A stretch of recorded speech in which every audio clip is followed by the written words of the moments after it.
I don't wish. They're supposed to be, I have never used one, but they're supposed to be. Gentlemen, I'm gonna call the meeting to order. It's 2 minutes after 6. This is the meeting of the Planning Commission. It's April the 9th.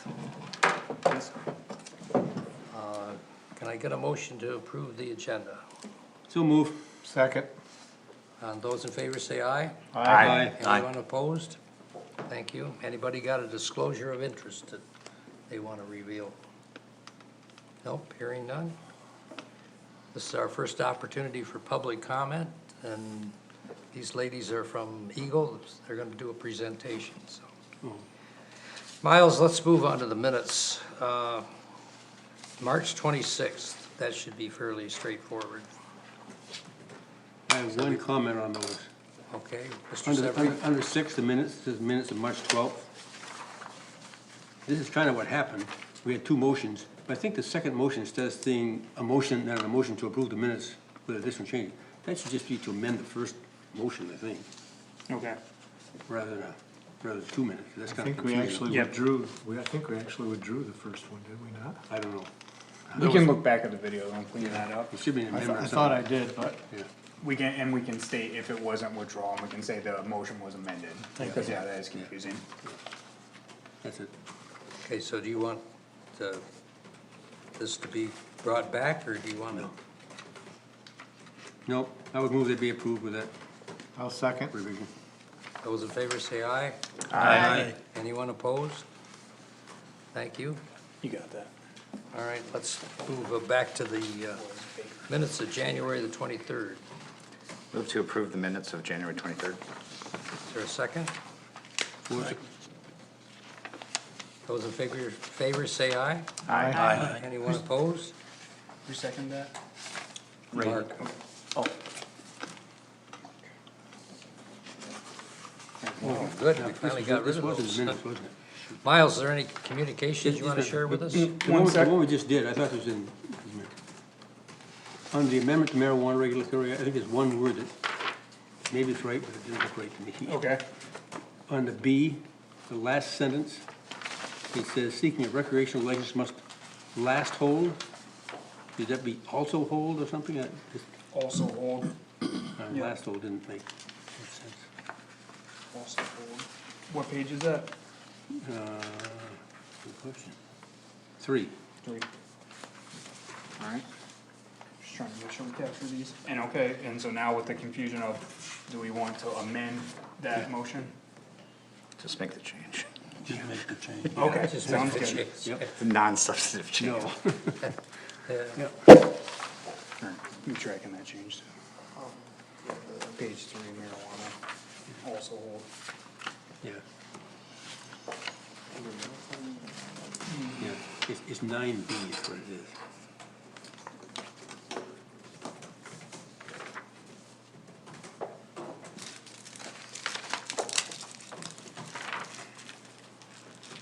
Okay, we got that issue resolved. Yep.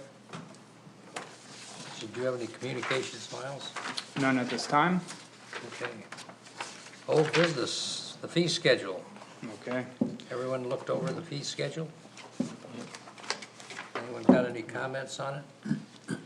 We just had a couple of small changes last time, so we just enacted those, called out the escrow, footing and made that a little bit larger and bolder. We were looking for action tonight, we feel like it's in a good place, we wanna get this to the board and if possible. You did institute all all the changes that we went over? Yep, and then that's just a clean copy. Move to approve? Is there a second? Second. Thank you. This is gonna go to the board, so we probably should have a roll call vote. Yeah. It's fine. One sec. Tucky, and the second was Mark. You know, Miles, before we do that, do we wanna make everybody aware that this may come back to us? Because there's a couple of people on the board of trustees, and I don't know how many of you got phone calls, I got several, that think we should reopen the marijuana thing, and Yeah, it wasn't with the fee schedule though, but No, yeah, but the it- fee schedule could come back in terms but of the lowering fee the schedule could fees. come back and get back, thrown back at us, so. Yeah, I think we should still get this to the board, and if it comes back, I mean, the fee schedule should be a document that people should be seeing often, cause fees should change with Right, market right. forces, but what, the chair is talking about is, at our last meeting, with the board, I brought the marijuana language, that the planning commission recommended for adoption. What ended up happening there was, the planning department worked with legal counsel to fix a very specific loophole. So we had a very specific small fix to a very specific small problem. And the supervisor noted that that problem won't even be a thing in the first place if more licenses were available. And I do concur with that, but I think that if you move to more licenses available, as some of you might know and have gone through the marijuana process before, it's not like you can just say, okay, 2 licenses now, we're good to go.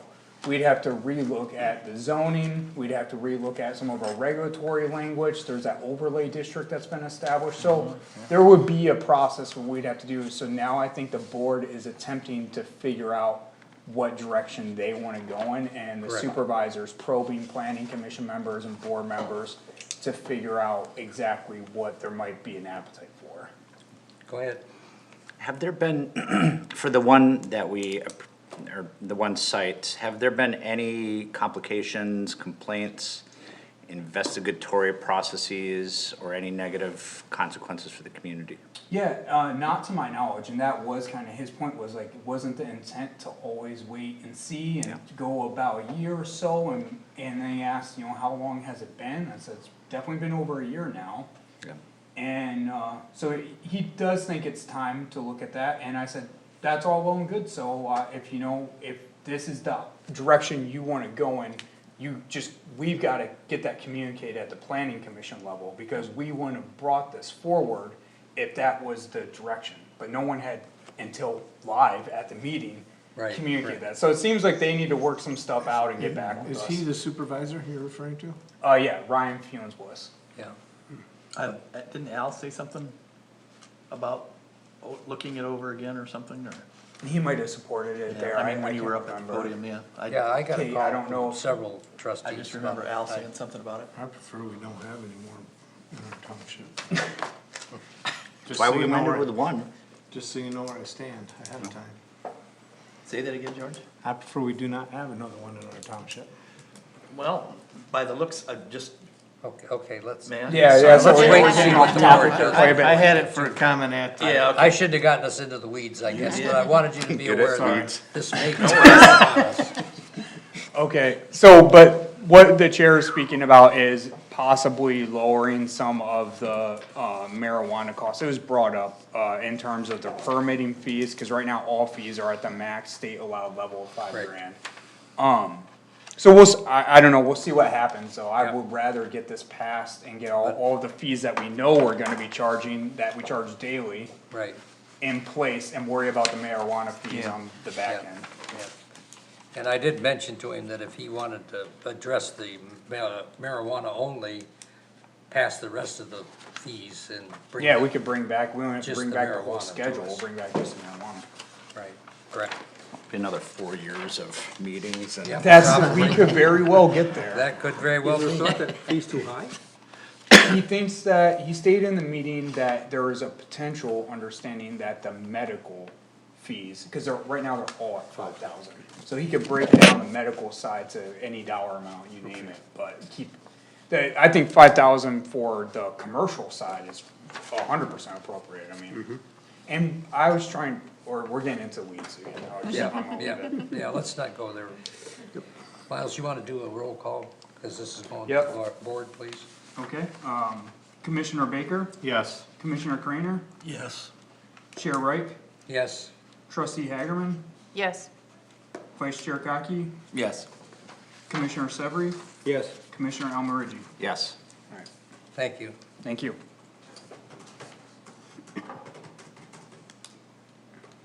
Alright, The non-motorized plan, has everybody had a chance to look at this in depth? Oh, good, cause you got a leg up on me then. I haven't, so. I was gonna say, if it's okay, we're not necessarily looking for action tonight. I talked with our consultants who can't be here tonight, but they are just looking for feedback, they understand that we might need to bring this back in the second meeting in April, if everyone wants to take 2 weeks to look at this and review it, see what you think. Send me any markups or email me anything you got, that is an easy way for me to take in that information. Even if you mark up a copy and drop it off, and I'll scan it and email it to the folks, cause they're out of Grand Rapids. Just so they can make adjustments. The only comment I have is that we were solicited for feedback at one of these meetings, and the feedback that we gave seemed to be minimally incorporated into this draft. Okay, see, that is good, so maybe I can get with you offline and talk about what you felt like wasn't incorporated, cause I'm sure, you know, and then we could get that feedback back to them more specifically. One of the big things was the connection between Wishwasher and, up here, Cousins Park? Cousins. Thank you. Yeah, so if we're seeing big things like that were like a real talking point that weren't implemented, then that is a problem. I didn't look at it closely, Okay, but I will. Okay, everybody put that on your personal agenda to look it over and give Biles a markup copy? yeah, Okay, thank you, I was just stating that was one of the big things that we discussed. thank you. okay, So, the Eagle ladies are up next then. alright, sounds good. You wanna introduce yourselves and tell us a little bit about, Yeah, so that's actually kind of incorporated into our presentation, so, oh, duh. They gotta get set up here a little bit, sorry, Yeah. we're playing the laptop game, the state's computers don't like our click share program. Oh, They really? block everything and anything, so Oh. it's quite annoying. I thought that was just over Wi-Fi. Got it? Cool. Okay. So yeah, hi, I'm Zona Martin, and I'm joined by my colleague Yingxing Wang. We have another team member, his name is Ian O'Leary. He'll be with us for the next 2 sessions, but couldn't join us today. I just wanna thank y'all, for participating, in the Renewable Energy Academy's Technical Assistance Pilot Program, and we hope that y'all find some value in the information that we provide in the next few sessions. And just as a warning, it's a pretty long presentation. We have a lot of information to cover. If any of the information that we're covering seems kind of self-explanatory to y'all or something that you already know, just kind of flag us and we can really quickly run through it instead of going into the detail that we do. But yeah, first we're gonna get into some introductions and some context as to why we're here. And then we'll do a quick overview of the new permitting landscape and then get into the meat of our presentation, which is renewable energy basics and solar, wind, and storage frequently asked questions, and kind of addressing your frequently asked questions and concerns around these technologies. We'll also have opportunities for Q&A breaks between each section in this agenda, so just for time efficiency, if you want to just save your questions that you have on each specific slide for those breaks that we'll have.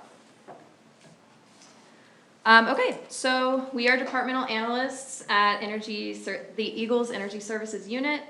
We help run the Renewable Energy Academy there, and our work focuses primarily on renewable energy planning and zoning with an emphasis on community engagement and local permitting. Last year, we developed a program for Eagle that would help municipalities plan and zone for utility-scale renewable projects. And while piloting this program, we helped townships zone more or less permissively based on their citizen input. So we're really emphasizing the importance of local preferences here, regardless of our own personal bias towards renewables. In response to the new siting legislation, we authored the Renewables Ready Communities Award, which strongly incentivizes local permitting processes by awarding municipalities with $5,000 per megawatt if they approve their project through the local permitting process rather than the state process. And our goal with this award was to encourage communities their thoughtful renewable deployment and their expression of community preferences. And we're really hoping that this award kind of gives municipalities and developers a little bit more space to kind of work on a project together. So overall, our main values are proactivity and neutrality. We're kind of here to just give you information. We're not pushing any opinions. Kind of get you prepared for what's coming in November. So just want to get that out there.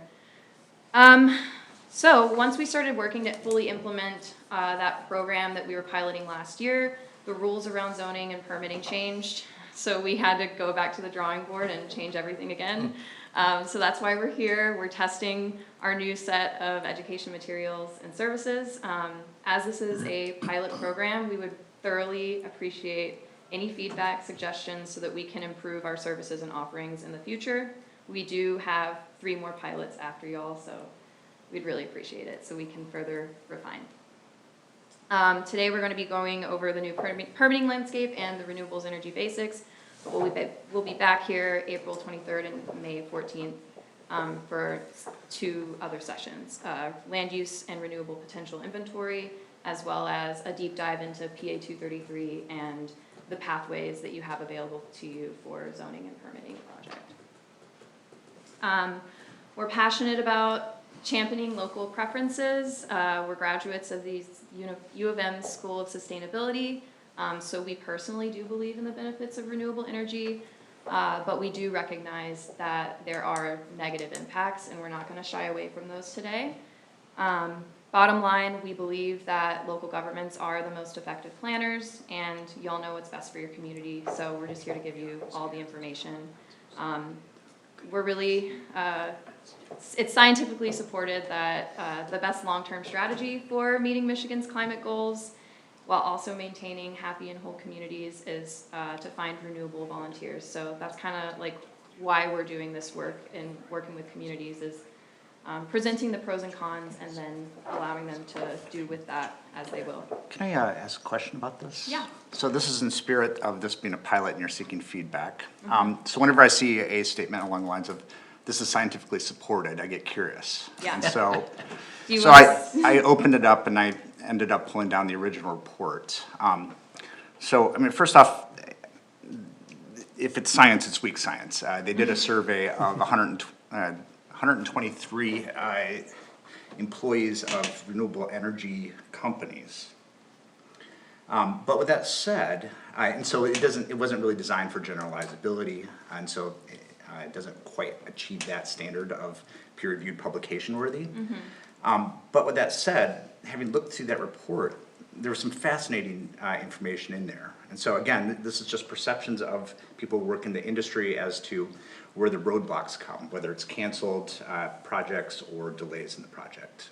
And so, so one of the slides that they had was talked about among, let's see here, opposition is often driven by vocal minorities or outsiders. And so this is a part of this. And so while local control is important, what these providers are saying is that oftentimes the people who are the biggest hindrances or the blockers to these programs are either outside the community, whatever that may mean, or it's a vocal minority. Right. And so I think looking forward to helping us plan more effectively, and maybe this is already baked into the training, is, you know, how can we effectively manage small minorities or those outside influences? Because Okay. it seems, at least looking at what happened in Clinton County, it was very political, what happened there, and there were outside entities that were kind of interesting in how they engaged the community and manipulated the community, at least from my perspective. Yep. Yeah, I actually attended a lot of those meetings, so I am aware of, you know, some of the people that came and talked. We don't have anything around that here, but whatever you would like to know, we can come back and provide maybe some more information around that in the next few sessions. Great, thank you. That's great. PA 233 has definitely altered the role of what a renewables volunteer kind of is, or how we understand it, due to what is now stipulated as that compatible renewable energy ordinance. Whatever's in a CREO is now kind of what you have to volunteer your community for. And so we do realize that there are now more risks involved in expressing your local preferences in a zoning ordinance. We also recognize that there's still a lot up in the air right now with all of this. There's the MPSC's workshops that they're doing right now virtually, which if you haven't attended those, I would recommend it. And there's also that ballot initiative going around. So we're just here and hoping that we can prepare you for whatever potential scenario that may come. And so, yeah, proactive, thoughtful planning will always be the most beneficial approach. So we just want to conclude this section of this presentation by emphasizing our position here. PA 233 has shifted the conversation for local governments on whether or not to host renewables to where and how would be best. And so we hope that Bath Township can leave these sessions with a better understanding or answer to that question.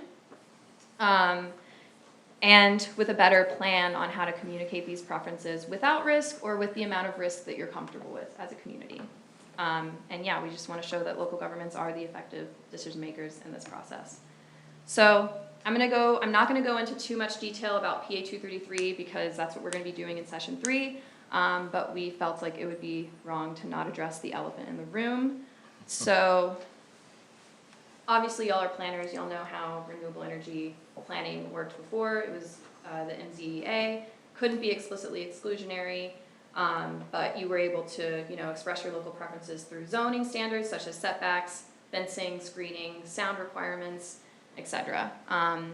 In the past, townships hadn't explicitly excluded these land uses, but were able to, extremely restrict their these projects through their standards. And another thing is the landowner, developer, MPSC, and municipality were all required to kind of approve of the project before moving forward. And now with PA 233, if you do take the state process, the landowner and the MPSC technically are only the entities that have to approve. PA 233 creates an option for developers to approve the MPSC, or creates an option for developers to ask the MPSC to approve a grid-connected renewable energy project proposal if an affected local unit of government does not have a CREO, enacts a moratorium, or denies a project proposal that adheres to CREO standards. This is effective November 29th, 2024, and applies to solar and energy storage projects of 50 megawatts or greater of nameplate capacity, and wind energy projects of 100 megawatts and greater of nameplate capacity. We've been watching the MPSC's siting workshops that they've been holding online, and we've learned a lot about how they're going to kind of navigate this process. It's not fully official yet, but they're doing a lot of workshopping and community engagement to kind of learn a little bit more about how they want to approach it. And it does seem like they're not going to automatically approve every project. The commission will set its own standards to the applying developers that they must meet. And PA 233 also outlines additional requirements that the MPSC has to follow in their review process that aren't explicitly outlined in the CREO process. So it's safe to say that the MPSC's process might actually be less favorable for a developer than the CREO process, and that the MPSC will actually require an earnest local permitting effort be displayed to them before approving a certificate for the developer. It's kind of supposed to be used as a last resort kind of thing. Yes? So the question's about the prior slide, but I think one of the things that I'm challenged by is conceptualizing what a 50 megawatt solar project entails in terms of amount of land area that would be used, or, are we talking like a half acre, an acre, 50 acres? So it's hard to say because it does vary, but we like to say on average 5 to 10 acres per megawatt. Yeah. So these are very large scale. Okay. Yeah. Okay. And then for wind energy, 100 megawatts, I'm assuming that's So giants? each turbine is about 2.8 megawatts, right? Okay, And each turbine takes up at least, or around 0.5 to 1 acre per turbine. Can I say something real quick on that note? Yeah. We've worked with their team and, with Beth, obviously, in assessing, on properties that we felt were likely to experience this. What we've typically seen is these developments cross municipal lines. So we looked at some of our large tracts of land in the township and then looked where they were adjacent to other large tracts of land, even that went into Langsberg, DeWitt Township, Victor Township. We did, I should have mentioned this at the start, we did also, on behalf of this team and our, township, reach out to some of those large tract landowners. We sent them all letters, we put on Facebook, hey, we're having a meeting tonight, this is stuff that might be pertinent to you, purely educational, and emphasize that, of course. Obviously, not a huge turnout tonight, but we have them coming for 2 more meetings, we will notice them each meeting. We'll put it on Facebook. I also wanted to say that too to you guys, if you have anybody in the community that you think is interested in this space or wanting to know more about this, obviously it's a good resource. so, among those, I mean, I know Victor Township falls under the Clinton County Planning Commission set of ordinances. I mean, I guess one thing I'd be curious about is when there's incompatible ordinances across I think municipal they'll get lines. in, I don't wanna get, Okay. but I think they do get into that, cause that was one of our original questions to them as well. Yeah, so, rulemaking around that is not entirely clear yet. We are hoping that developers, regardless of the, like, official rules, will still wanna play ball. Like, if, say, Bath Township doesn't have a Creo, but Victor Township or whatever you're bordering, has a Creo, that they'll try and work with both. But yeah, it's still unclear how that actually will turn out, but, One, just as a side note, municipal lawyers are like in love with this law, Yeah. because there is so much that's unclear. yeah. That's billable hours. Yeah. So, we're gonna have session 3 at the end, May 14th is that, and, I mean, we positioned it as the later session purely because we felt like we needed a little bit more time to gather all of the information and, talk with the MPSC and, talk with our lawyers. We're hoping that by the end of this, we'll have a sample Creo to be able to provide for y'all at the end. As well as guidelines around what a workable ordinance that is incompatible, but what a developer might be okay with, would look like for y'all as well. And that'll all be in, session 3. And this is kind of a, like, snapshot into what session 3 will kind of be about too, is, your permitting pathways. So what I just said is like a workable incompatible ordinance. So you could first consider doing a Creo. If that doesn't really, work well for y'all, you could do a workable or incompatible ordinance, which, stipulates a little bit more, in the ordinance, is still encouraging of development and something that a renewable energy developer would be comfortable with, but would technically be out of compliance. And then you could also just defer to the MPSC out of, voluntary or involuntary triggers. And just to offer our advice, we would just say plan proactively for whatever permitting pathway you do wanna choose. You're already here, so that's great that you're already considering all of this.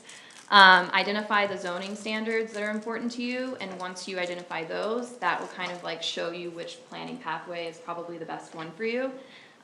If you do wanna amend your ordinance, think about timing, think about how long it takes for you to get, an ordinance amendments passed, because, after the effective date of November 29th, you have about 30 days to get your kind of ducks in a row. Session 3 will talk about all of this, so if you still have questions after all these few slides, we can get more into it at a later date. So, any more questions before we move on? Okay.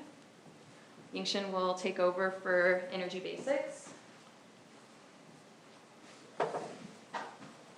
Hi everyone again, my name is Yingxing. So let's start with this energy basics information about especially the utility scale renewables.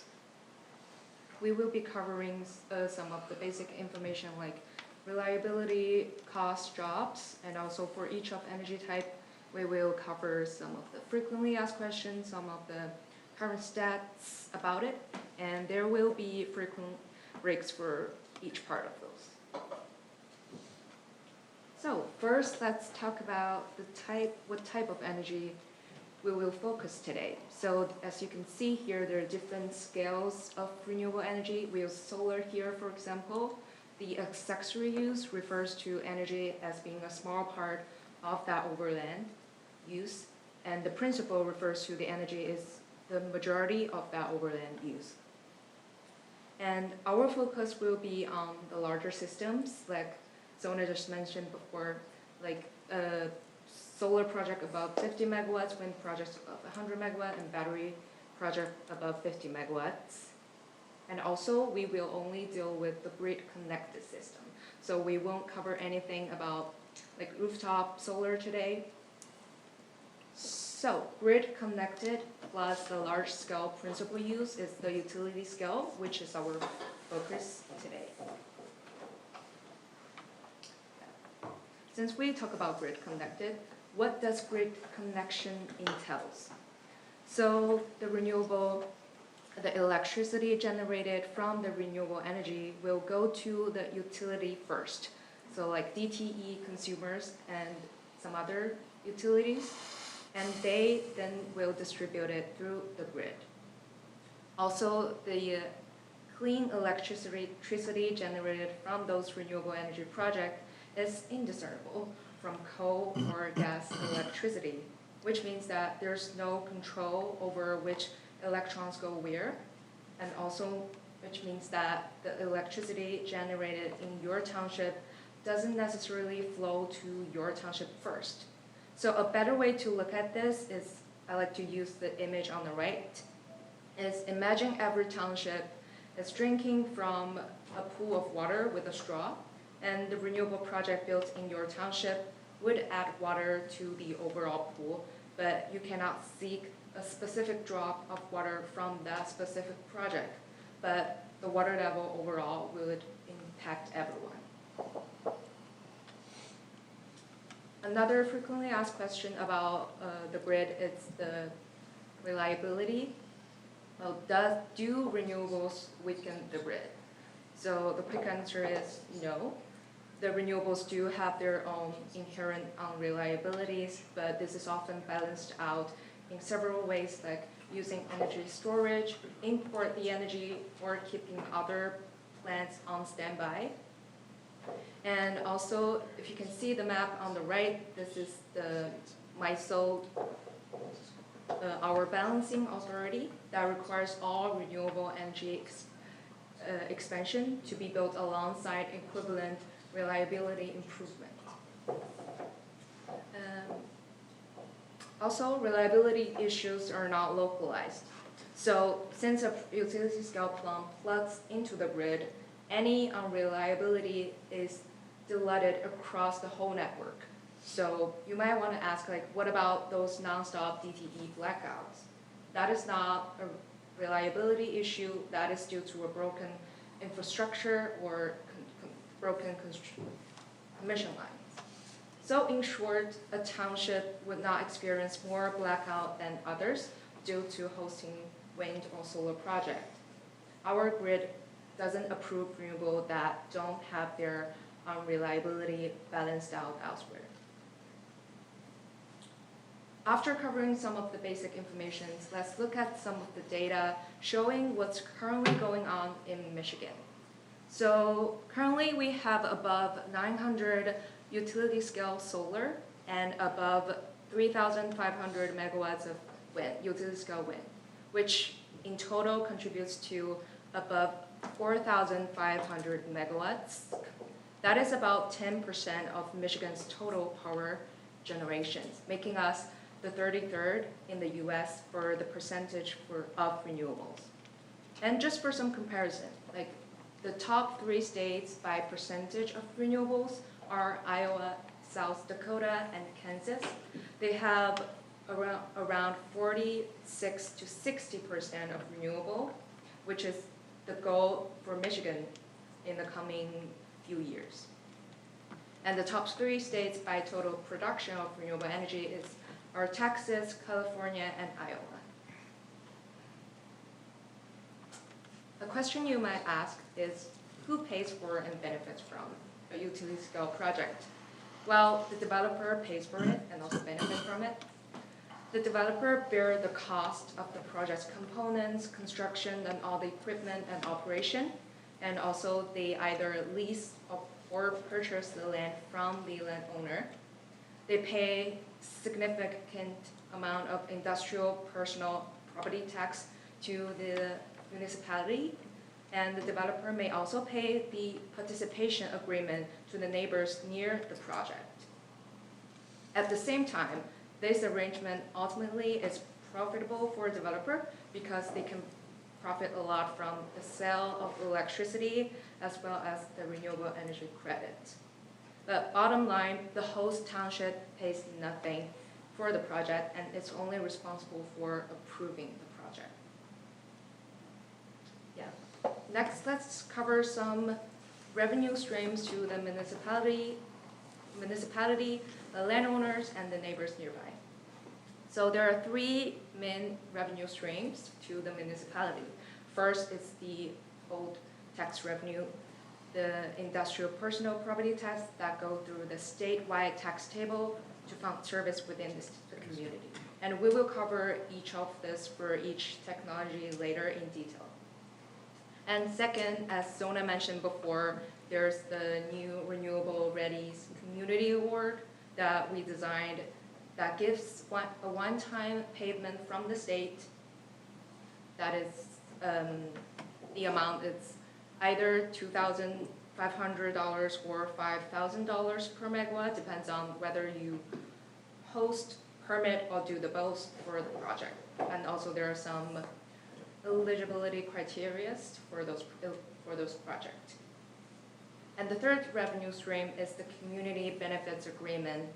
This is an optional sum paid by a developer for the host betterment. And after PA 233 comes into effect, it will be required through the state siting at $2,000 per megawatt. The revenue stream to landowners are the money get paid either by lease or purchase the land. So I have some codes here that show you the general amount of where you can get from lease or purchase the land. So for a single wind turbine, a lease can pay landowner up to $8,000 per year. And for a solar project, the rental payment can vary from $500 to $2,000 per acre per year. And the revenue to the residents living nearby, as we mentioned before, is the Good Neighbor or Participation Agreement. The money is paid by the developer, but it's not a guaranteed value. And next, Zona will use some of the graphic to better illustrate the revenue streams. Okay, so we created this graphic to kind of explain the different interactions going on during the process of siting a project. So the developer and the landowner have a relationship in which they sell their land or lease their land to the developer. Most often they lease. The developer then works with the municipality who grants a land use permit, giving them permission to develop the renewable energy project. And then the developer builds the renewable energy power plant and then begins paying taxes to the municipality due to the industrial property, personal property being taxed. And then the renewable energy power plant produces electricity and renewable energy credits to the utilities for profit. And so the developer is the only one paying. They pay the land, they pay for the land, they pay for the technology, and they pay for the taxes. And this is all so that they can make a profit by selling clean energy.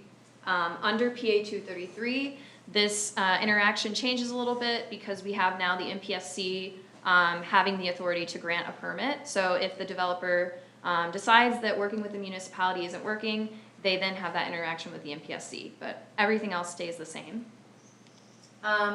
Okay, In our past meetings with communities, there has been concern over the cost competitiveness of renewables.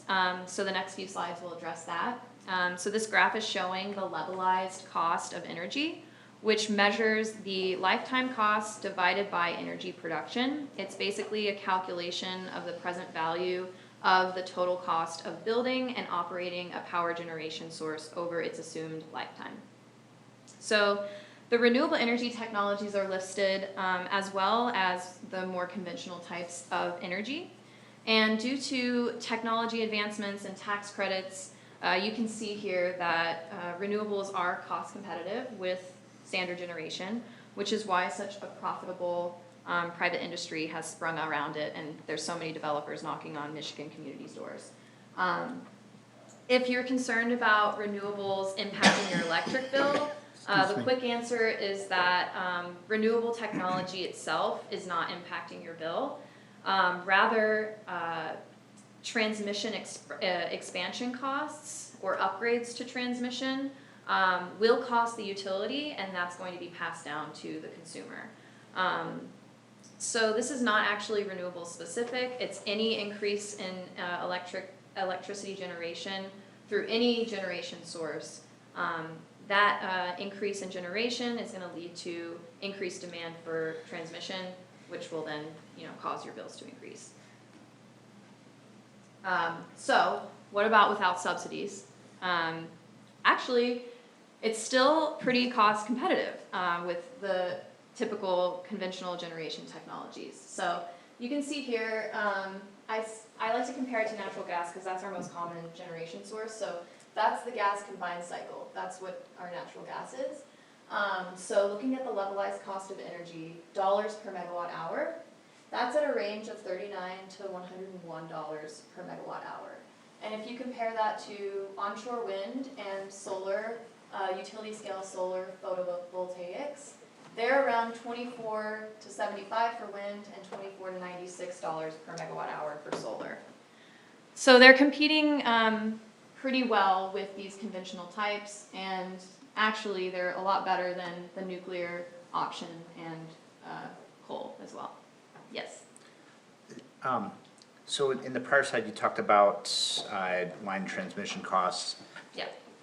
And then an earlier slide, there was when utilities, I think if I'm quoting this correctly, add renewable energy sources to their production, they have to offset that lack of, it's not the unreliability, but that stability factor. Mm-hmm. And so I'm curious about what those stability factors are, and are those costs passed down to residential homeowners as well? So most of the time it's through energy storage, or keeping, say, like a natural gas plant on standby, or like a gas peaking plant on standby. Yeah, or importing, buying energy from somewhere else. I don't know the answer if those costs are offset to the consumer. So, I'm sure they are. yeah, I will. There's no free lunch. Yeah. So in terms of energy storage, I don't think that would be, because it's the same thing as developing renewable energy generation. You're just building capacity. But in terms of like the imports or the other stuff, yeah. But I will. Are we writing these questions down so that we can write these questions down so that we can come with a true answer next time we're here? Yes. I also had a question. Earlier you had compared percentage-wise the state of Michigan, which is around 10%, to Yeah. like South Dakota, or Iowa, or Kansas that were closer to 40 to 60%. Does that take in population though, or just like total percent of the grid? Like if you think of the population of Michigan versus South Dakota, Yeah. could we be more equal on a megawatt basis, not So- necessarily a percentage basis? Just out of curiosity. They might not, in terms of, it's only in terms of their percentage of their fuel mix. So, just based, for Iowa's standard, they have like 60% renewables, the rest of their fuel mix will be fossil fuels. So it really has, and the the slide that we showed, it had the percentage wise, and then in terms of like actual megawatts, Texas was at the top, and then Iowa was like third. So they Okay. still have like a lot of megawatts of renewables. But in terms of their percentage, it does change a little bit. Yeah, I don't know the exact comparison, how it would be for like Iowa's megawatts to, Michigan's megawatts, but I guess the point is to say we have a long way to go. Yeah, okay, Yeah. thank you. When I think some of, we just, cause it's called MIOSHA, I think, is our. MISO? MISO, we just went to a big meeting of MISO a while back, and Michigan is actually an exporter to some of the other MISO members, and so we just have a lot of power generation in total, like, you know, so that's a factor too.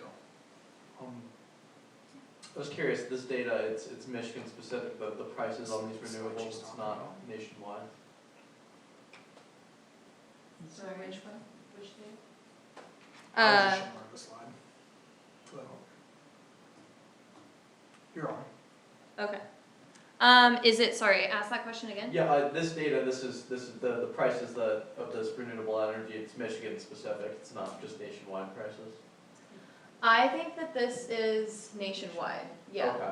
We can, I don't know if Cause I was there will be wondering if like, data. if wind or solar is less efficient in Michigan, maybe the We're gonna price would be a little higher. Yeah, yeah, we're gonna cover resource potential, like, literally next, Cool. but it won't cover the cost of that. George, did you have a question? Yeah, earlier I was questioning the lifespan and, like abandonment or issues with, is it the assumed lifetime? Is there So- any escrow or anything that would, cause it's so they leave and it's property, and we're stuck removing all this stuff from their property. Right, so we are gonna cover decommissioning, Okay. in a few later slides in our FAQs. Yes, Okay, thank you. The decommission plan is often required in the zoning ordinance, that you can, Okay, yeah, Yeah. you can discuss with the developer to come up with a good decommissioning plan. okay.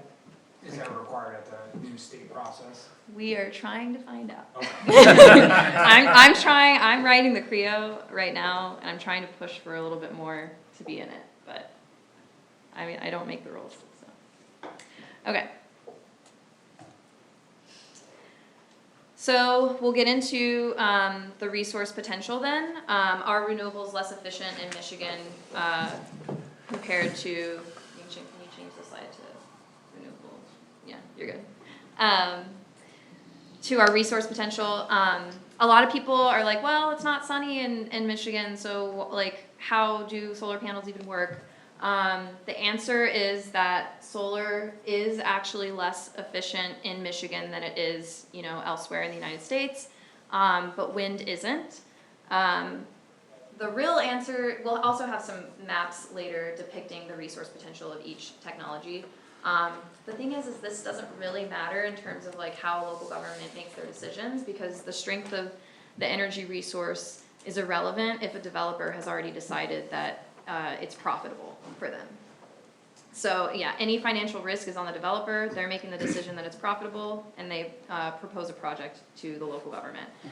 So claiming that renewables doesn't fit in Michigan is kind of the wrong place for a local government to focus, because these projects are happening, they are being proposed. These developers have kind of found a niche market in Michigan. And yeah, now we just are having to decide what to do with these proposals.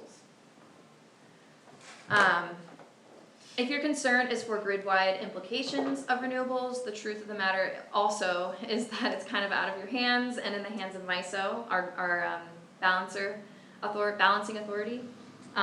Michigan also has a renewable energy portfolio standard that requires utilities to use 60% of renewables by 2030.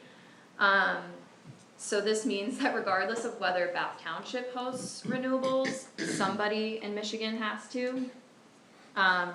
And so whatever impacts renewables will bring will impact everyone in the grid, not just that township that's hosting. So just to bring that analogy back of the bucket of water, the RPS will require more renewables to be built in the state. So regardless of whether you host or not, they will be built somewhere.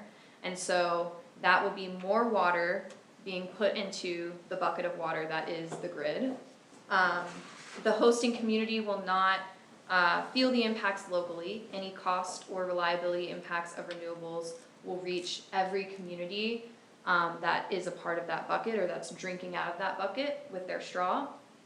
That energy that's produced flows into the bucket of water, and at that point it's discernible from the water that's provided through coal, nuclear, so have you. And so when a community drinks from their straw, there's no telling whether that droplet goes to them, even if they do have a renewable project in their community. Question. Yes. So for that renewable portfolio standard, legal requirement, is that inclusive of just energy, those electrons flowing in and out, or do credits play into that? And are credits, is that localized to just the state of Michigan credits are applicable, or credits from any state could be applied to that 60% standard? I do believe that credits do work because currently our RPS is actually at 15%. We only use this 10% to kind of refer to renewable generation itself. So credits should actually be in play. I don't know the answer of whether or not they can be imported, like taken from elsewhere outside of Michigan. I would assume so, but I'll get back to you on that. When you talk about the decommissioning, and I'm sure it'll come up, are they putting a bond up? So if they go bankrupt and they walk away, Yeah. it's still standing. Most of the time, zoning ordinances will kind of include a requirement that they have a bond or like some kind of proof that they'll be able to pay for this, even like whatever happens.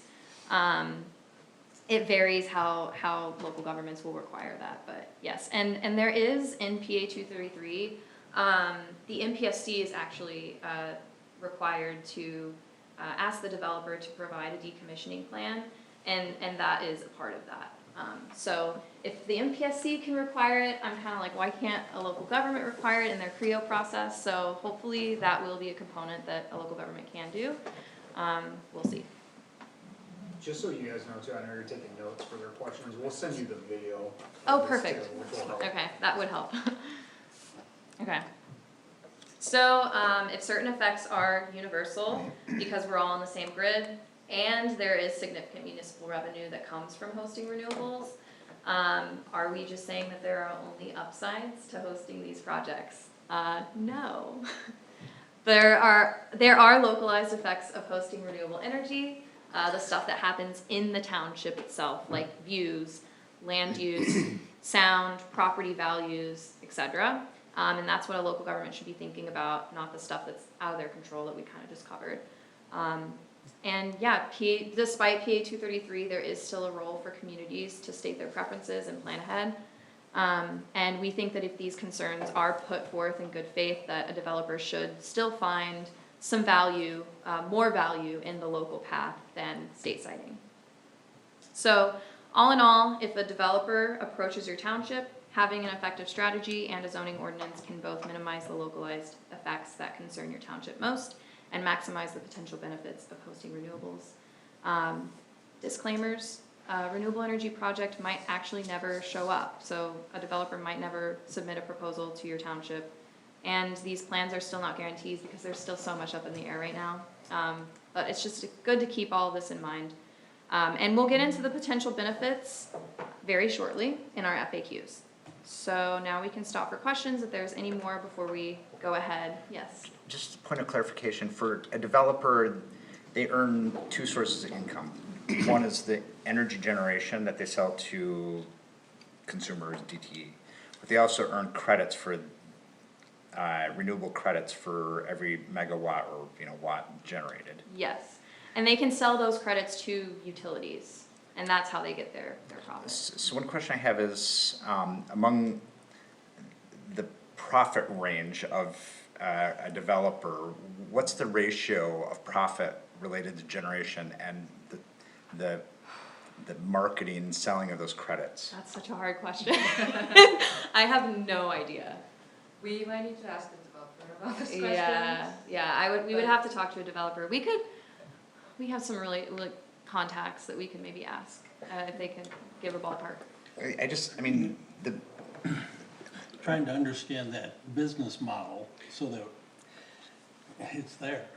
well, I Because mean. those credits can go away. Yeah, I worry, I mean, I think part of what we're thinking about is preparing for those community conversations where we're gonna have polarized views. There are gonna be Definitely. views of, we should support energy independence and, and then you're gonna have the others of like, child labor practices in Africa and, leaking toxins into the soil from solar panels.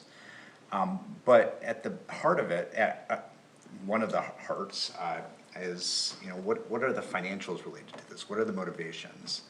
Are developers seeking to install renewable energy, for, pure profits associated with credits, and energy generation is secondary to that, because they can market those credits to, other, I'm just trying Yeah. to wrap my head around. And I think that answer would vary depending on whether you're a developer only or a developer and a utility. Because I think utilities here, they, have stake in generating more of their electricity from renewables itself, so, yeah, and utilities, no matter how polarizing they can be, they do have a stake in, having good relationships with the people that they serve, so, yeah, another thing, if you're concerned, it's really interesting, cause like, this is something that, we've dealt with is like, figuring out how to answer all these polarizing questions. And a lot of times there's not always a good answer. If you're interested in, thinking, like, if there's anything that you can think of that you wanna send our way, that we can actually craft like a well-researched and like thought-out answer to, with good research that you don't scoff at, then I would be totally open to that.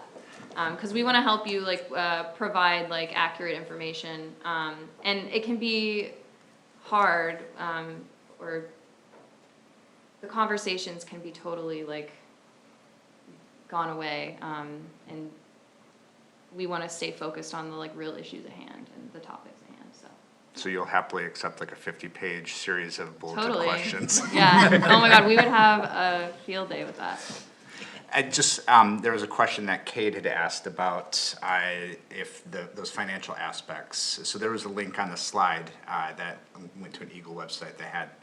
And so a couple of interesting things about that, it is nationwide, data that they're leveraging. But if you read all the bullet, or the footnotes under the graph, that's where the information gets kind of interesting. So it doesn't include decommissioning costs, and so just taking a closer look at some of these data elements, and being informed, I think is gonna be helpful for us as we have conversations Versus surprise. and prepare for difficult questions from, the polarized sides. For sure. I got two things, they're kind of statements, so like, one, I think everyone here is, on our planning commission at least, is a professional and can look at the larger view. One thing that I think just like feedback is gonna be challenging is, they are, as policymakers, having the public, when we do have these hard conversations, as we'll attempt to get some kind of ordinance in place, they're being demanded by the public to consider things that you're saying, like, hey, this isn't really in your realm to consider, but they have to consider it, because they're being demanded to consider it. Right. So that's like one thing, maybe just like soften that up a little bit. For sure, so we were, when we were kind of formulating this presentation, we kept y'all as our audience in mind. So, that's kind of one of the questions that we had is like, who would we be speaking to? And like, if there were like a huge crowd in here, I think we would definitely like generalize it a little bit more, or talk more about like concerns around, like, I don't know, chemical leach. We do talk about chemical leaching a little bit, but I yeah. think you are saying the right thing though, like, there are real changes that apply to us locally, and that's within our scope to actually affect, and there's Right. things that we can't affect. The point that you said for me that kind of drove it home was, the state has a goal, they're doing anything in their power, obviously taking almost, some people would say, extreme action to achieve that goal by removing local control. And so these things are going somewhere. So like if not Bath, then Victor, if not Victor, then DeWitt, whatever, Yes. right? So, Even if the local government doesn't approve it, because the Yeah. MPSC will. so it's happening somewhere. Yes. So, that's one thing. And then, one thing that I've found interesting as we've been looking at this and how to have these conversations, is that people get a lot of pushback, because obviously there's a lot of subsidies going on in the space, and so some of the, polarizing arguments we get is like, this wouldn't be market profitable if this industry is largely subsidized, you dispel some of that. I think you'd also talk about how legacy energy is also Yeah. highly subsidized. It's not like oil production or natural gas is running on zero federal subsidies, highly subsidized. And I'm, Or corn. I'm also probably sure that local governments can't require decommissioning plans for those, facilities as well, so. Yeah, Yeah, but while that is an argument that, these fossil fuel facilities are not held to the standard that renewable energy development is now being held to, in terms of like making sure that, the environmental impact is mitigated, I'm glad that that's the case, that now we're putting a higher standard on these kind of developments, and hopefully we can do that for fossil fuel facilities as well, but I digress. Okay.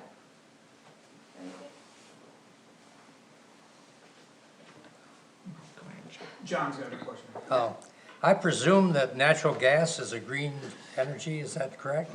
It is, it's better compared to coal.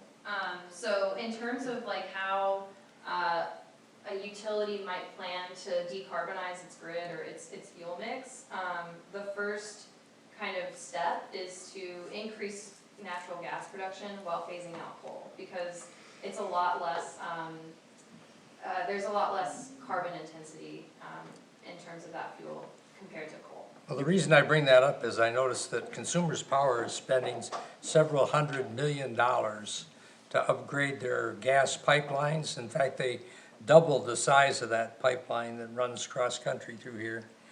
And the last I knew, the IRS gave them a 20-year depreciation schedule for a pipeline. So they must figure that they're gonna be utilizing that for at least 20 more years. Definitely, yeah, I mean, the fact of the matter is you can't just put all your eggs in one basket when it comes to energy. You gotta have different, types, diversity, diversify your kind of portfolio of energy. And so natural gas is kind of that obvious option, because, it's less, with renewable sources, you are kind of subject to the environment itself, and natural gas is that kind of like steady stream of energy. It's just good to have kind of both options, and they're investing in both.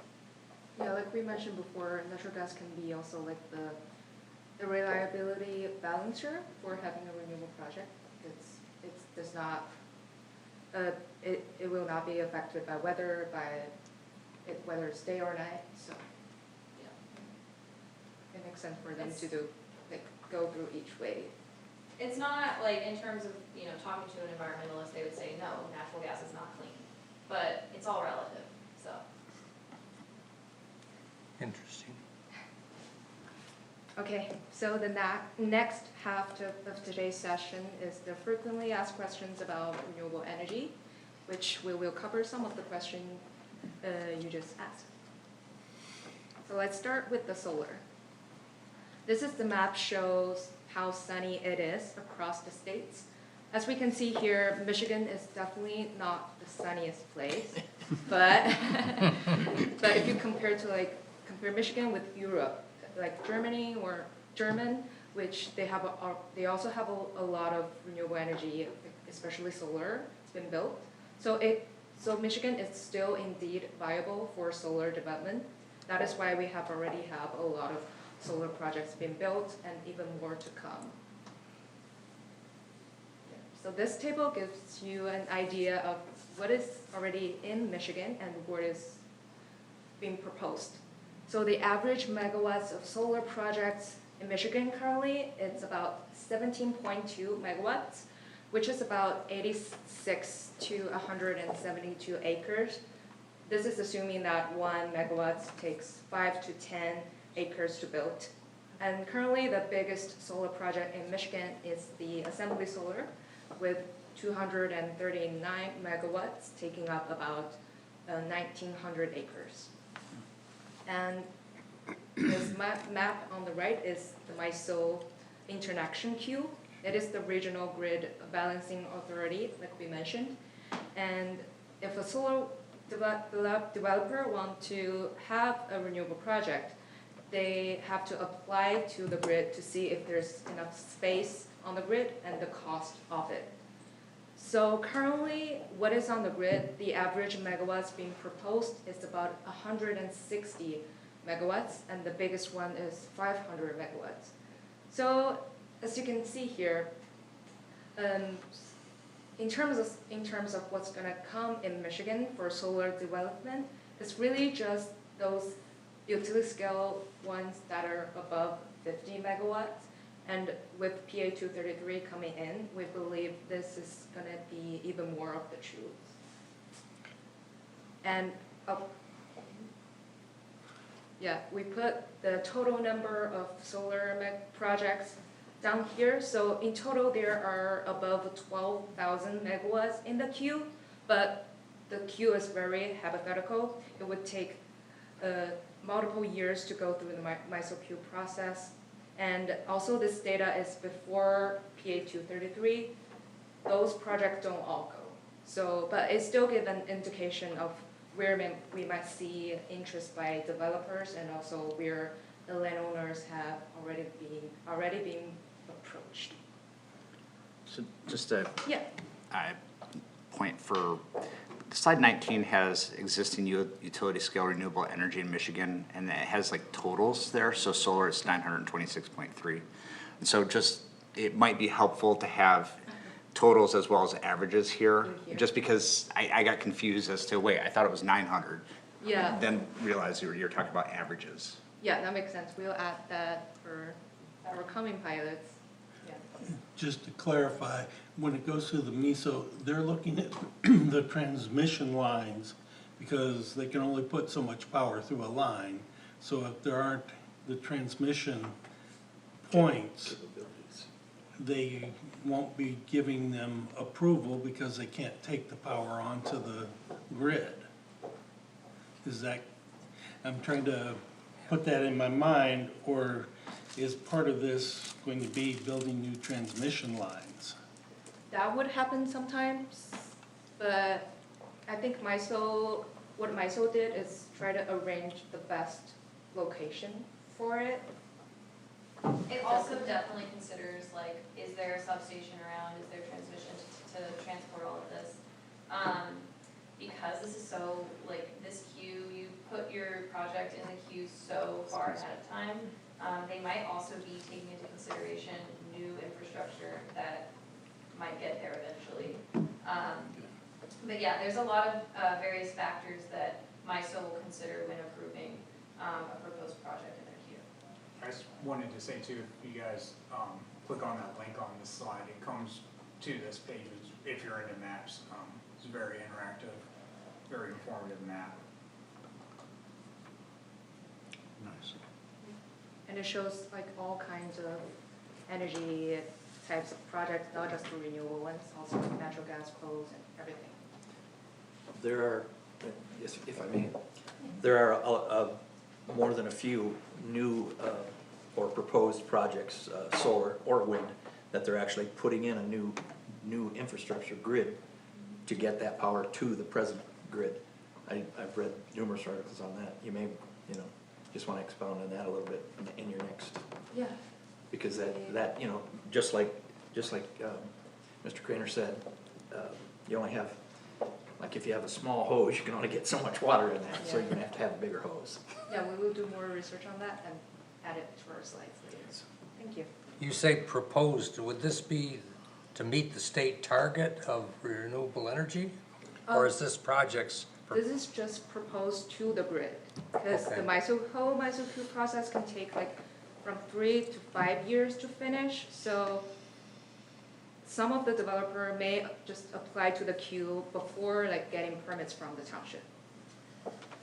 And I don't think that even this amount of proposed projects would reach the goal of 60% by 2030. This is just the current queue, and there will be continuous additions to this queue every year. And I think it's updated. When is this updated? Is it just automatic, or is it I like? think so. Okay. Yeah. It does look like there is sort of a drought, so to speak, around the Lansing area for proposed projects. And I just wondered if No, that's Bath. you, if you could offer any speculation perhaps as to why. Is it just space, or, I don't know. It might relate to the session 2, where we Okay. talk about like the resource potential in Michigan, like specifically locally in Michigan, not just the map you see, like Michigan is all like yellow, but we will consider some other factors, like do you have access to transmission lines, substations, like what kind of land you have, like obviously the ag land is the best for solar development, and also like some other factors like slope. You cannot build solar on like land with too high of a slope. A slope that faces north. Of course. Yeah, so things like that we will take into Because consideration. those all make a lot of sense for me up in the UP, where there's obviously none either in the eastern upper peninsula, those Yeah. all make sense, but I was just curious why. And For the another Lansing area, there's reason nothing is in the might be, works. like, in the other area, there probably has already been some projects that's been built. Okay, that makes sense too. Well, in the Upper Peninsula too, the reason they don't build up there is because it's too far to transmit the power. That's one of the ways they look for that, is to localize it, you know. I'd also say, like, because this is before PA 233, these will also kind of be reflective of whether a developer expects a ton of local opposition, so maybe Yeah. that's, they might not propose a project where they feel, they might, but they might not. Let's see. And when will we talk about storage? At the end. Okay, today though. Yeah, today. Okay, good.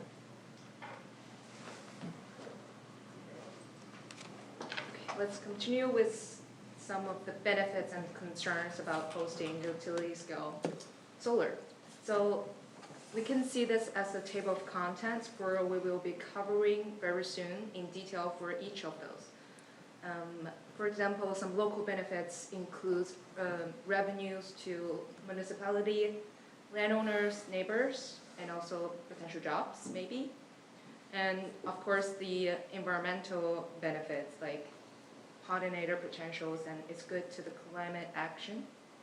And some of the local concerns are like visual, noise, environmental impacts, like glare. Will it impact the property value, like how to do with their end of life? We will cover each of them right now. So let's start with the tax revenue.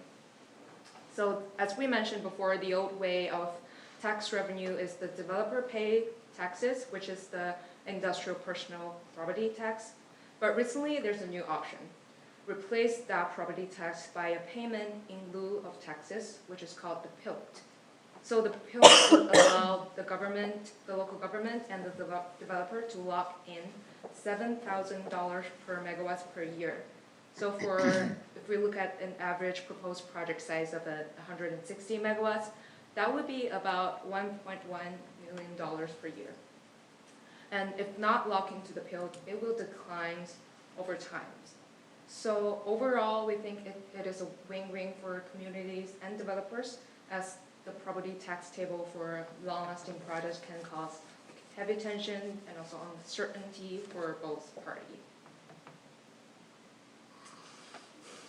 Next, we want to talk about is whether renewable energy project can really bring local jobs.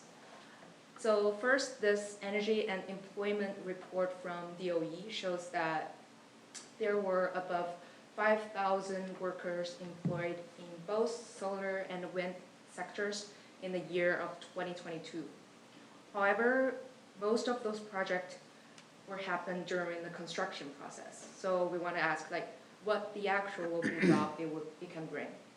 So in 2019, a Shiawassee County project that was under construction anticipated a similar trend of hundreds of workers happened during the construction time, but only like 4 to 6 long-term positions that were based in or near the county.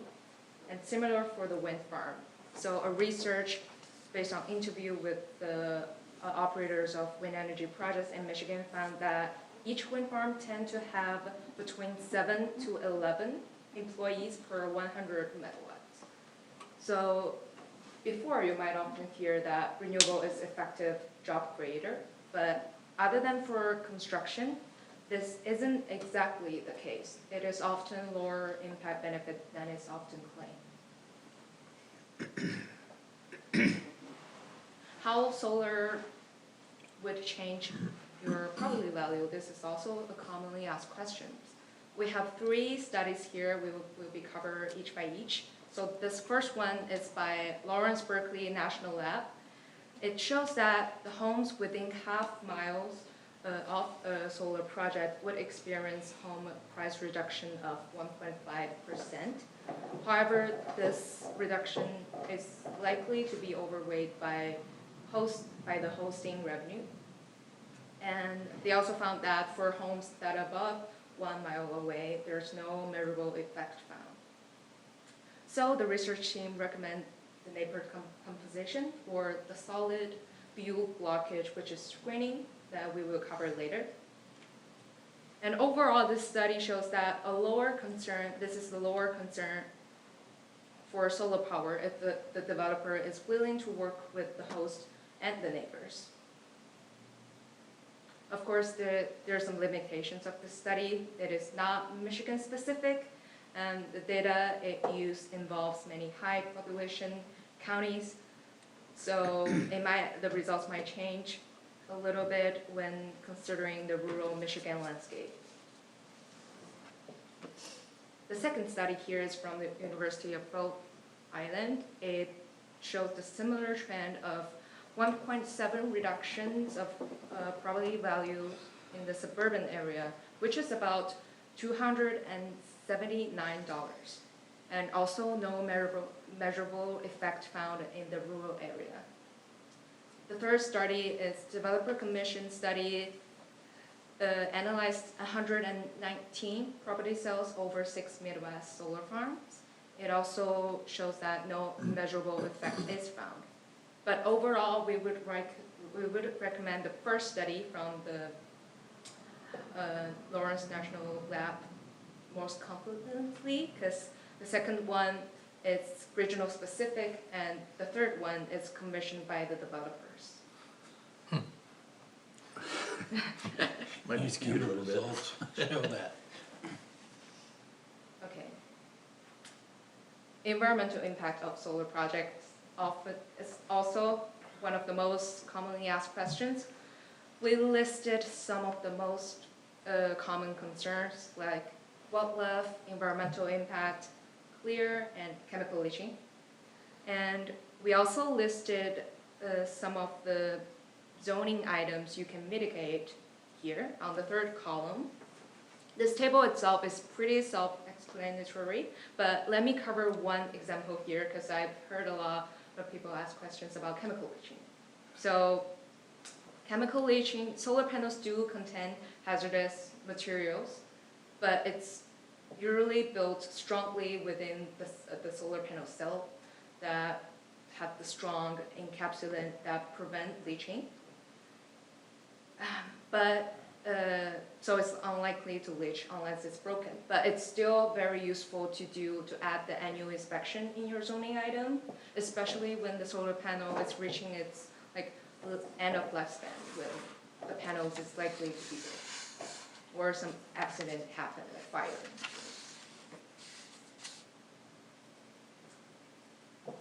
Next, about visual impact. Although solar are not as visible as a big wind turbine, they can still be handled through the following 3 zoning items. First, the setbacks. some setbacks we have seen that led projects in Michigan are ranging from 35 to 100 feet from a non-participating property line. And the second item here is screening, which is about how is the set line blocked. As you can see on the picture on the right side, on top of it. So this trees usually take several years to grow. So after a few years, the tree might grow up like bigger to be big enough to block the whole solar farm. But you can also request specific type of the tree, the height of the tree, and also how thick you want the tree to be, like how many layers you want the tree to be to better suit your community's preference. The third item here is fencing. It is required to restrict unauthorized access.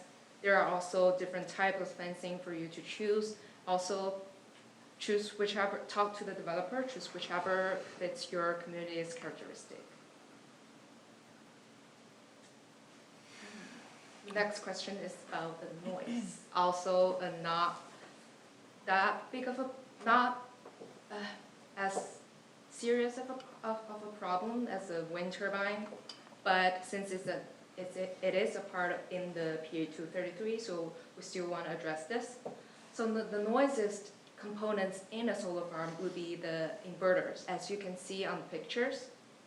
So the ideal location for the inverters to be in the center of the solar arrays, which can ensure it makes the lowest noise to the surrounding area.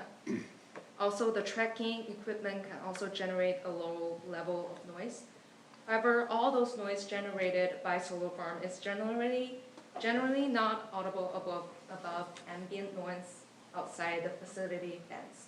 So if you imagine yourself standing on the road in this picture, the noise of the solar farm could be just around about the sound of an office or a conversation nearby. This is based on what size of an array? Whew. This is based on the inverter itself, so not the side. I guess, does the inverter get louder based on its capacity? Well, they hum really, really badly Well, because of resistance.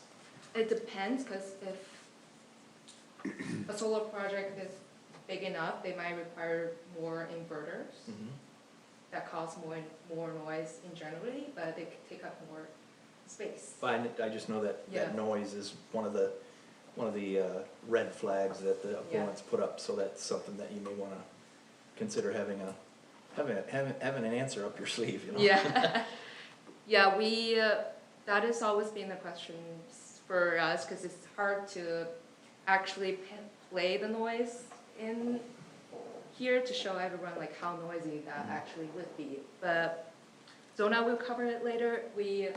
There are opportunities to actually see the solar project or wind project yourself, to actually hear, like standing on the road and hear how noisy those projects are. Seems like that would be one of the easier things to mitigate with some soundproofing walls or something like that as part of an ordinance. So we did tour a solar facility recently, and they were trying out like different like barriers and walls around the inverter. You can't, due to safety standards, they can't actually enclose it completely, so you wouldn't be able to like have a full wall around it, but based on like where the like most people would be like walking, you could maybe have a barrier to block from that. Has to have airflow.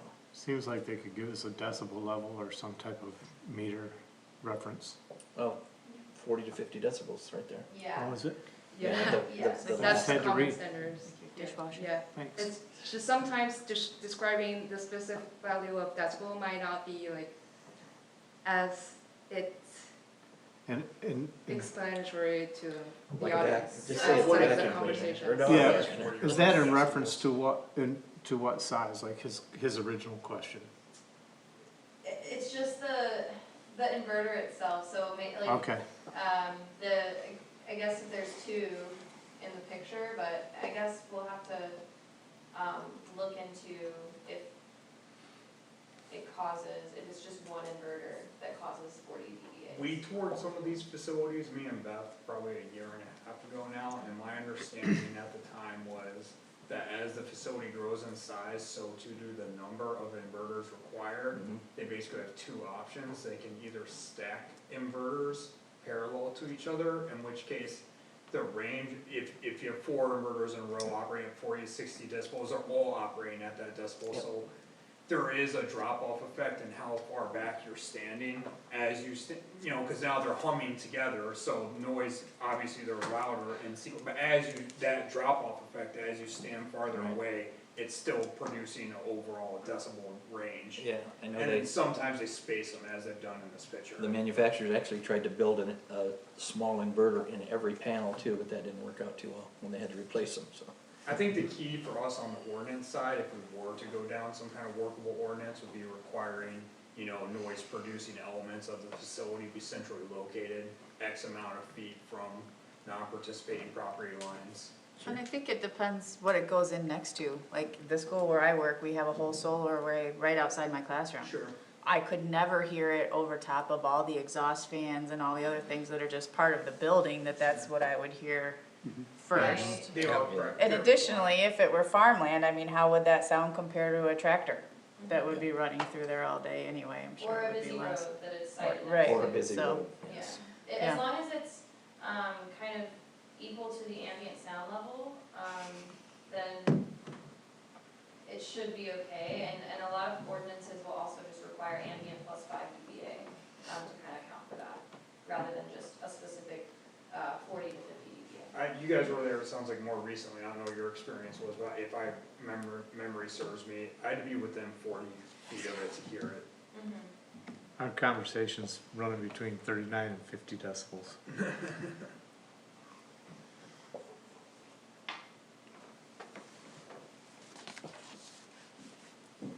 Next Oh, we'll- nice. Science. Damn science. Next, we'll talk about the decommission. So what happens to a renewable energy project at the end of their lifespan, which is about 25 to 40 years. There are two main options here, repowering and decommission. So the repowering refers to that the wind or solar energy system will be refurbished or replaced with completely new equipment, and the project will continue to operate at the same location for another lease cycle. It can also happen before the end of lifespan, like upgrade the tracking panels or increase the energy efficiency. This has already happened in Michigan. And the second option here is the decommission. It means that the system is fully removed and the land is made ready for either redevelopment or return to its original use, as is typically required in a decommissioning plan. And we will talk about that more in session 3 here. So far, no solar farm in Michigan has reached this, because solar farm is already, is still very new to Michigan here.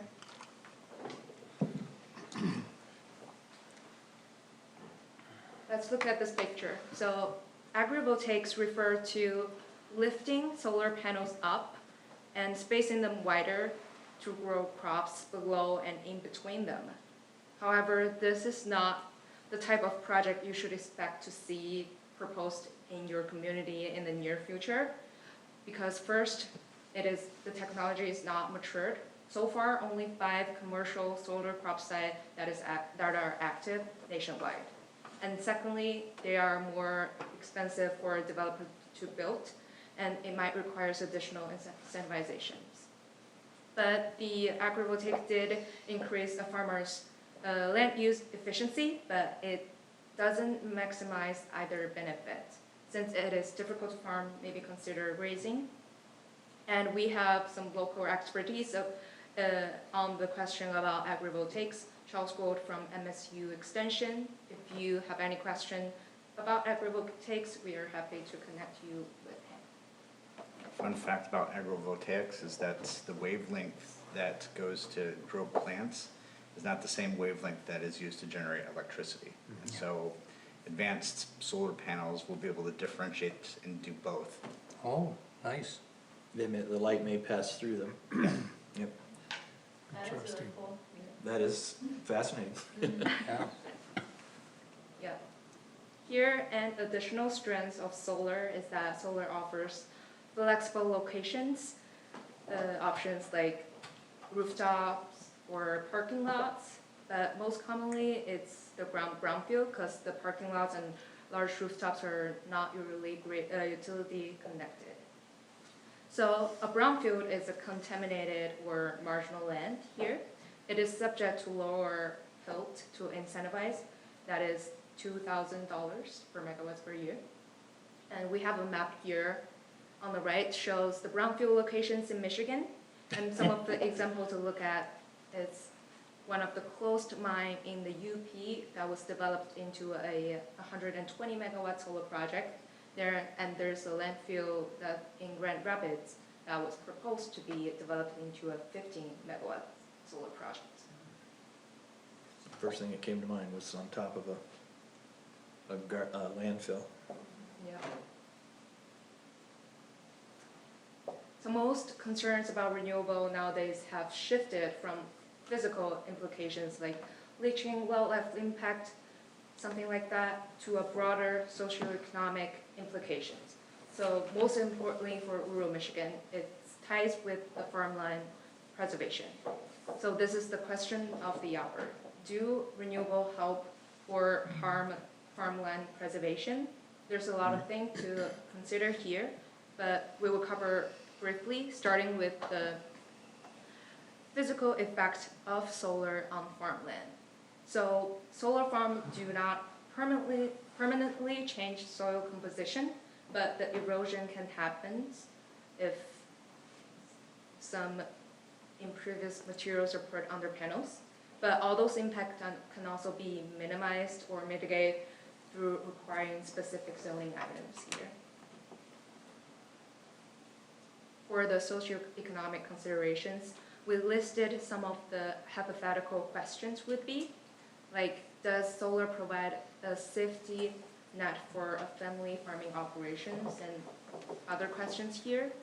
All those questions will be discussed in session 3, actually. Session 2, sorry.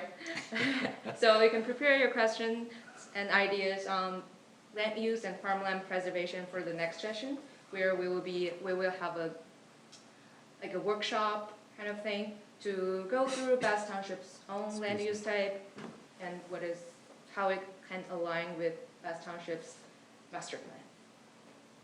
So one comment on that is, one topic that is on fire in this community right now is PFAS and other soil contaminations.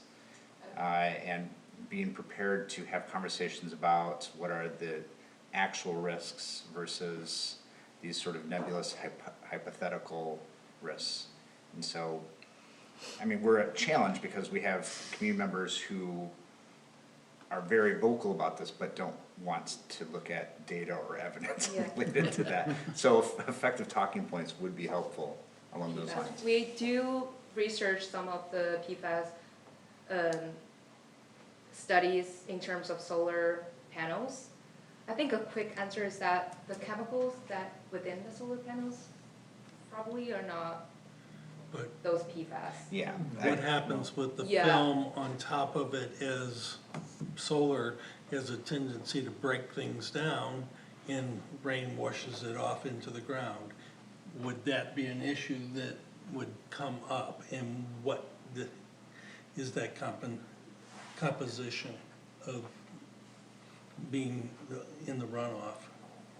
Yeah, like we mentioned before, the panels it's very rare for it to be broke, but I'm not talking about breaking it, I'm talking about as your roof, it decomposes and it then is washed off and that gets into the groundwater.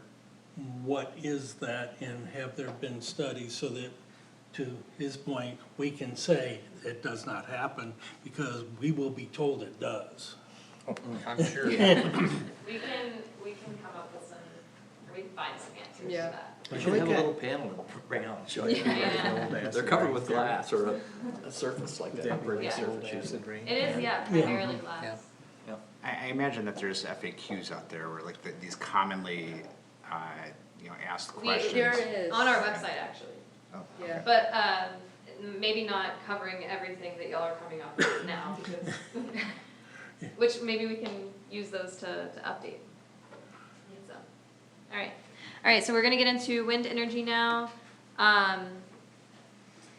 First, we're gonna go to the map depicting the resource potential. This is actually just annual average wind speeds at the surface level. And you can just see already that Michigan is pretty much in the middle, like a dark blue color, not the darkest, but very viable. Current stats, the average wind project capacity in Michigan right now is about 87.3 megawatts, which can be better understood as around 30 acres of land occupied by wind turbines. And the largest project capacity in Michigan right now is 383.5 megawatts, which could be understood as around 135 acres of land occupied by wind turbines. To the right, you can see in this MISO queue, there's only 4 projects proposed right now. This kind of just shows that wind development took a big pause after the early 2010s, after a lot of opposition to these developments and restrictive ordinances were passed. And so developers stopped proposing them because they didn't find them to be kind of worth their time and getting them approved. Now, under PA 233, we can safely assume that there will be more wind proposals coming around the corner into this queue. So this number will increase in the future. So we'll get into the benefits and concerns. They're very similar to the ones in solar, so we're just gonna fly through this slide. Wind property taxes don't have a PILT. They go through the standard state tax tables, taxed as personal industrial property taxes.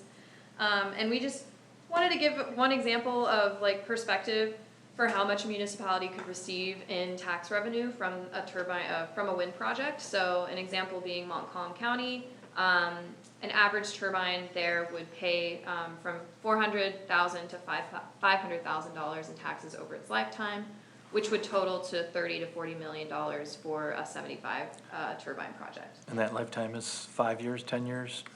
Wind usually around the same time as solar, about 30 years, right? Yeah, 30 years. It's a lot. Blades. Yeah, and putting new blades on would constitute as repowering as well, so there would have to be a new process involved in that. Okay, so unlike solar, you can't really landscape away a turbine. So Some high trees. So on average, these things are about 500 feet, and the taller they get, the more wind resource they can tap into. Yep.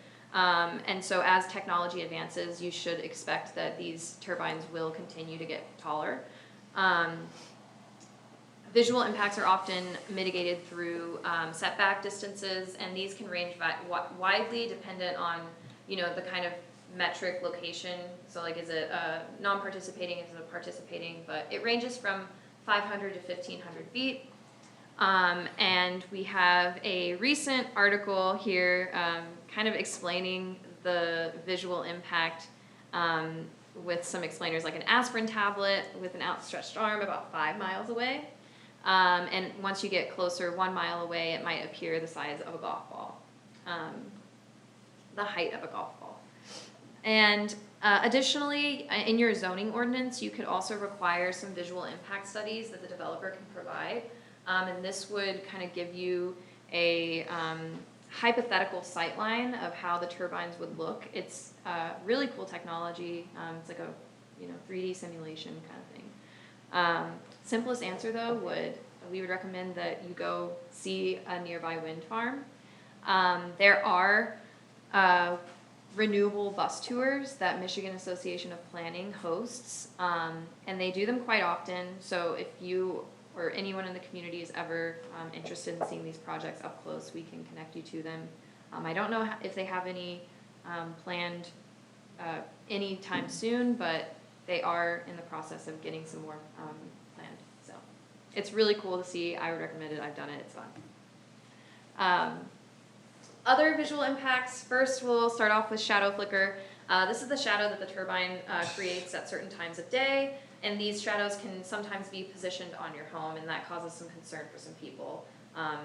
And thankfully, we have zoning to regulate the amount of time per year that these shadows are allowed to be positioned on your home, and generally this is expressed as no more than 30 hours per year on non-participating structures. In practice, however, when it's combined with setback distances, this comes out to about 8 to 10 hours per year on non-participating homes.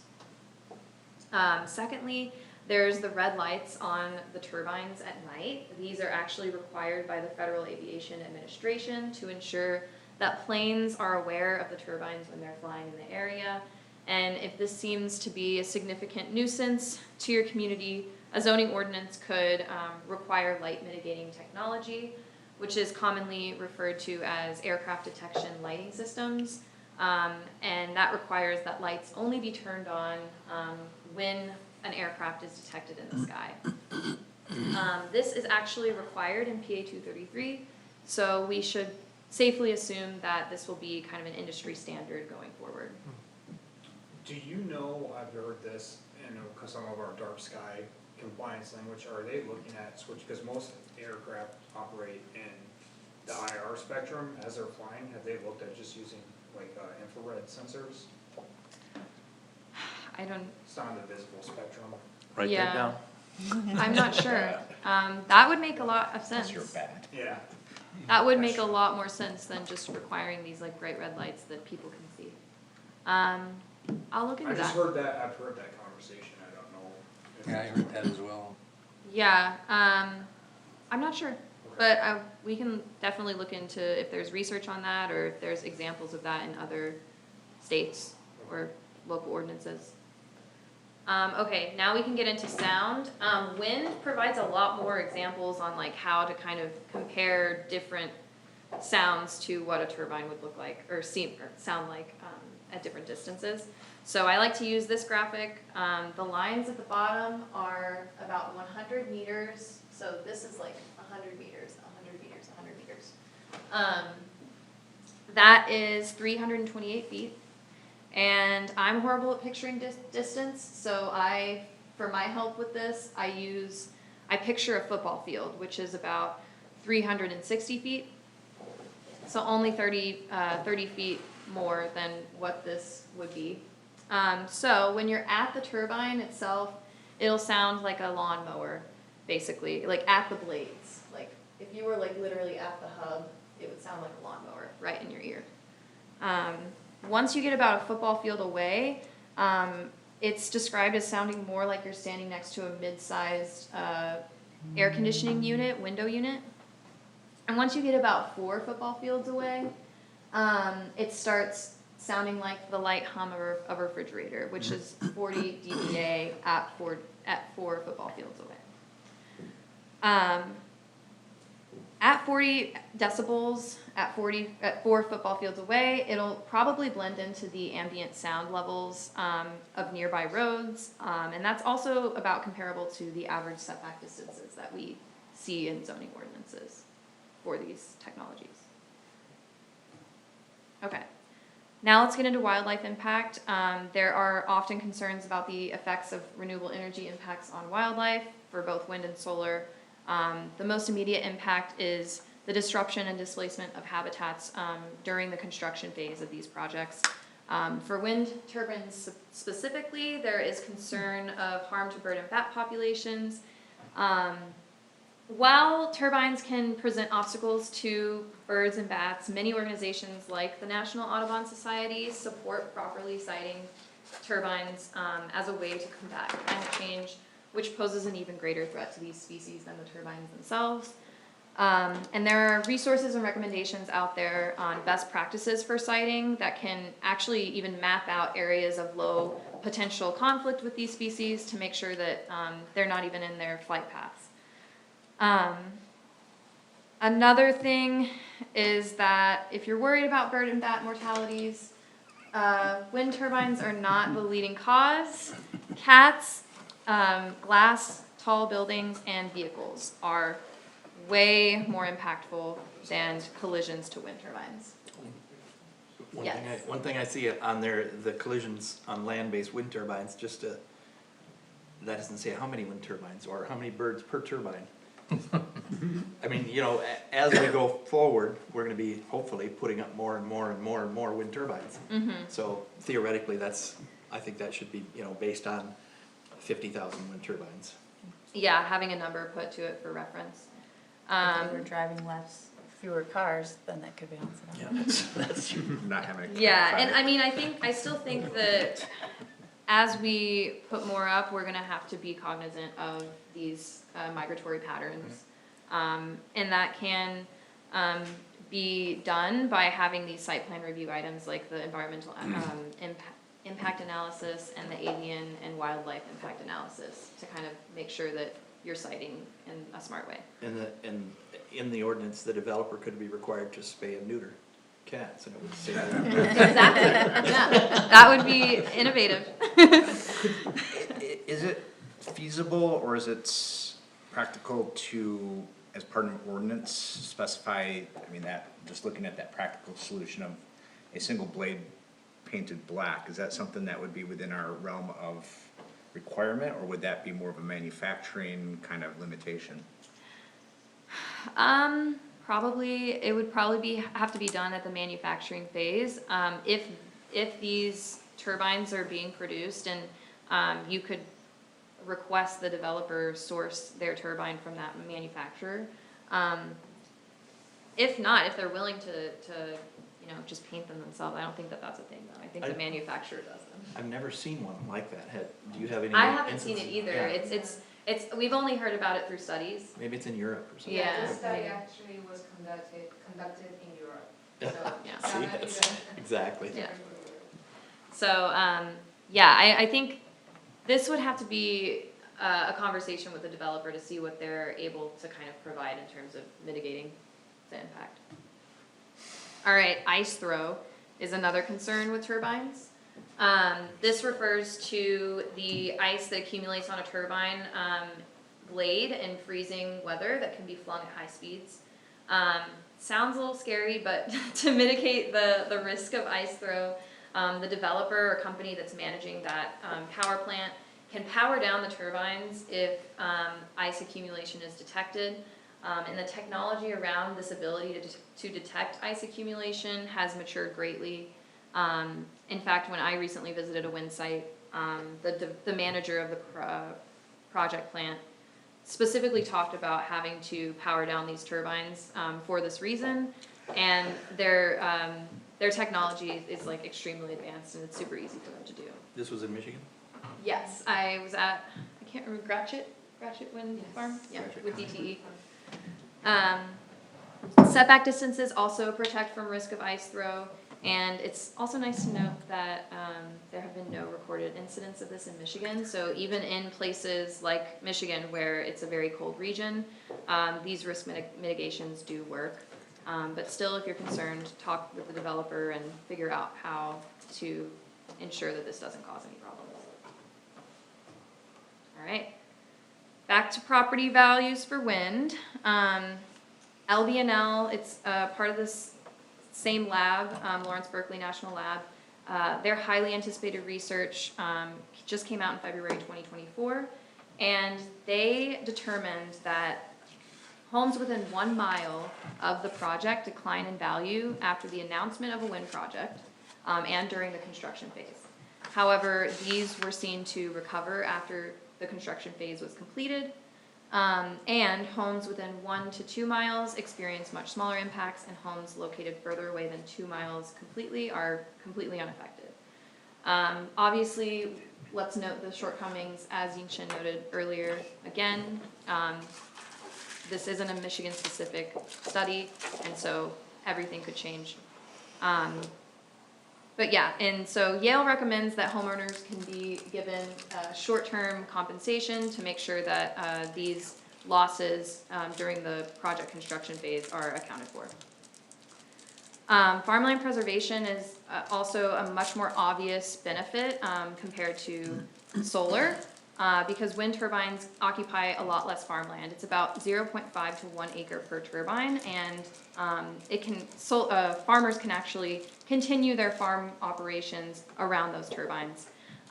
You also, because wind potential is better in Michigan, developers will pay a lot more for these leases. And the access roads that are built for these projects are actually also beneficial for farmers' agricultural operations as well. So overall, farmers described it as a safety net for them. Financially, they're able to continue their agricultural operations, make money from their farming, while also getting that revenue stream from their landowner payments as well. And this is another study from 2014 that kind of gives you a more example on how much money a person with turbines on their property could make and use back in their property. So this is the average of those with turbines on their property compared to average of all landowners.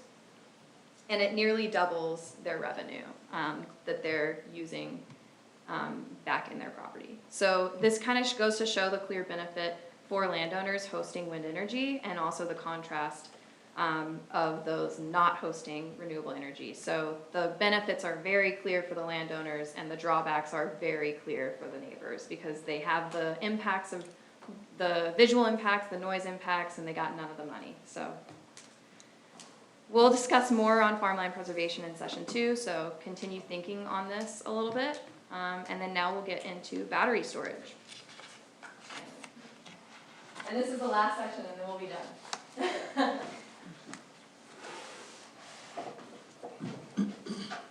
This session will be relatively short because battery storage is still a very new technology, even to the whole nationwide.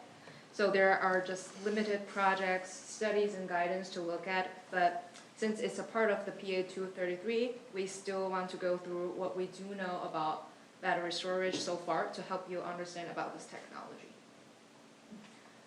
So similarly, let's look at some of the stats first. So currently there's no single battery storage project in Michigan, but as you can see on the map here, there are a lot of them in the queue. So the megawatts span ranging from 25 to 500 megawatts for a battery storage project, with the average megawatts of 150. And yeah, the average acres of it, it's much more smaller compared to solar or wind, with an average acres of 5 to 15 acres. And down here we listed the total amount of battery projects in the queue that is above 6,000 megawatt. And for hybrid ones, there are above 2,600 megawatts. So the hybrid refers to a combination of the power with the energy storage system. The most commonly we have seen, it's the battery combined with solar. And let's draw some special attentions to this trend. As I mentioned before, there are currently 0 megawatt solar installations in Michigan, but the My Healthy Climate Plan Go has 2,500 megawatts of storage as their goal. And as you can see, we already have at least above 6,000 megawatts in the queue. So it means that we're on the right tracks. But of course, the numbers are hypotheticals and mostly demonstrate the market interest. So batteries are still in an early adopter phase. There's not a ton of percentage about their zoning or long-term effects. However, they are grid critical. It better improves the reliability and might be subject to additional incentives in the future. And furthermore, their footprint is quite small. So most of those benefits and concerns are already covered before, but some new benefits for the batteries are first, small footprint, and second, good for grid resiliencies. And some new concerns are like fire, or it's difficult for its end of life. What kind of batteries are they? Are they, I'm assuming So, they're not lead acid, No, lithium. lithium I think usually, it's, Yeah. I'm pretty sure it's lithium. that's why they have problems with fires. They had a big fire down in It is. Australia. pure lithium. Well, and I would imagine a battery fire might have some polluting impacts related to it. Also, PA 233 actually doesn't specify their energy storage goal to be battery energy storage, so it really refers to ESS, not BESS. So we're just talking mainly about battery energy storage because that's the main technology that's being proposed and it's the most common. Have you guys seen other energy storage types? Cause when I did that Michigan, solar, and wind tour, they did talk about some interesting hydro storage Yeah. technology Pump that's coming storage. online. We have the. Well, and there's that big dam, I forgot what it's called. It's like the largest dam system in Michigan. Yeah, they and have like that's- 2,000 megawatts of battery That's, storage. you're talking about the Consumers Power Pump Storage Facility in Ludington. Ludington Yes, Dam, Ludington. Yeah, yeah. Ludington. 2,172 megawatt. Right, That's and 2 point, almost 2.2 gigawatts Yeah. Yeah. of storage. That's completely storage. But it only lasts 9 hours. Mhm. Then all the water's gone, you gotta pump it back in there. But Michigan's got almost 3,200 miles of shoreline, more than any other state. So why don't we have more of those? I mean, So the concept as is explained to me, if you guys are unfamiliar, is just that during these peak times when they can't sell it to the grid or the draw isn't needed there, they pump it and they basically fill Right. these tanks with water and then can espouse it as hydro.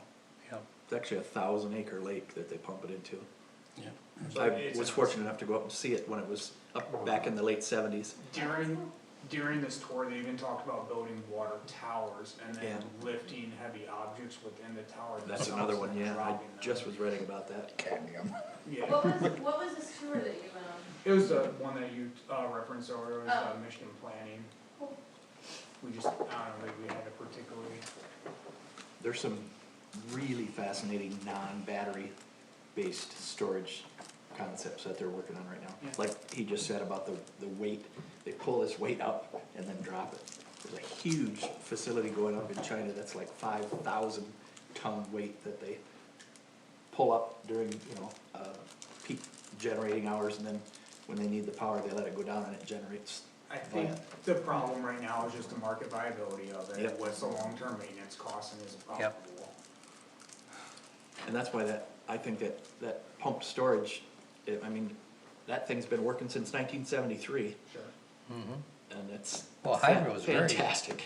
Hydro is very practical in my Well, it's opinion. It ultra runs clean, yeah. 24/7. Why are we decommissioning dams? Why don't we turn them into power plants? Well, that's different, that's way different.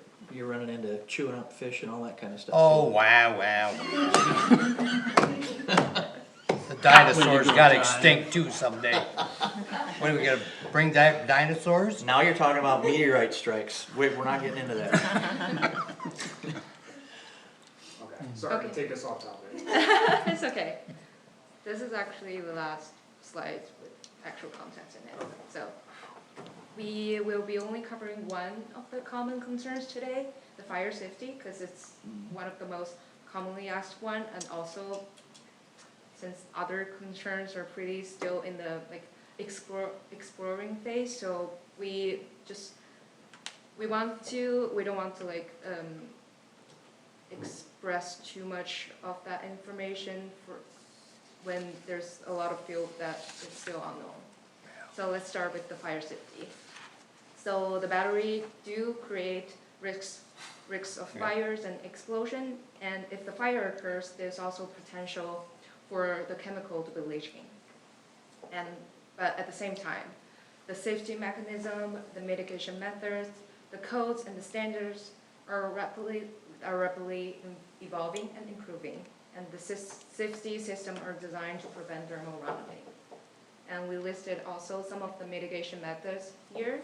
There are codes and standards by different sorts of organizations, and also you can mitigate through zoning like setting a specific setbacks and only allow it in some specific districts.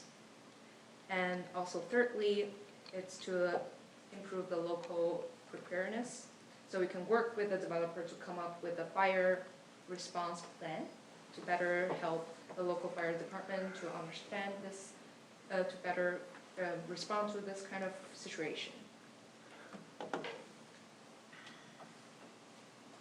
That is end of today's Energy Basics and the whole session 1. And here are some preview to the next 2 sessions, as we mentioned before. Session 2 about land use and renewable potential inventory. Session 3 about PA 233, what pathway selection would be. And we also have a lot of other energy related funding resource and also educational resource at Eagle here. This webpage contains a lot of the energy related funding, not only for municipalities, but also for landowners. And also you can subscribe to this Eagle Gov delivery for more upcoming news.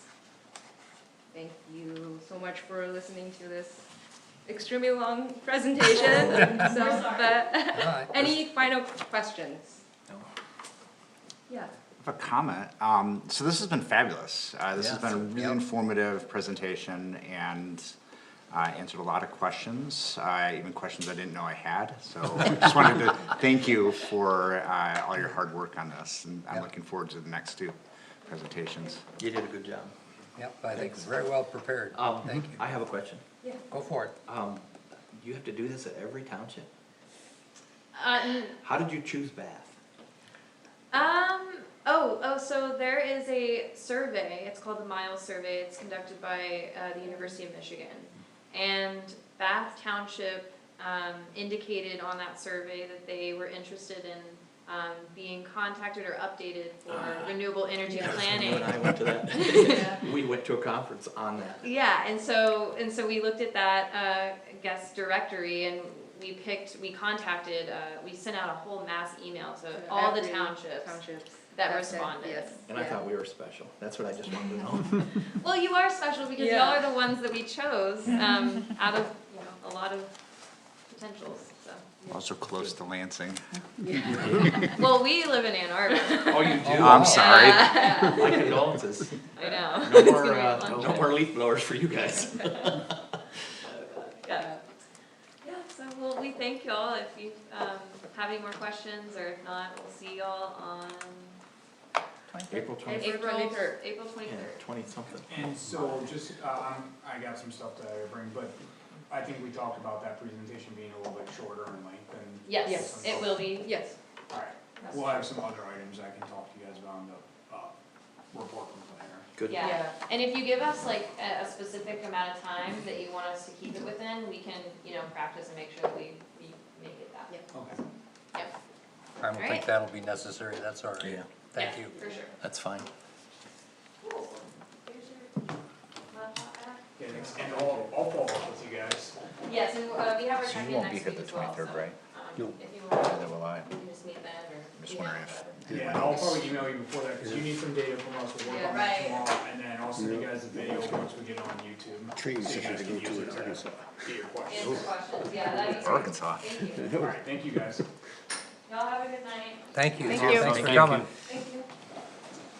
Alright. I'd like to say if anybody has any questions that you'd like to direct to them, make sure you funnel them through Miles so that he can consolidate them and Yeah, of course. And I'll, like I said, I'll try to get them a list of what we talked about and get them the Right. video so they can do the things on their end.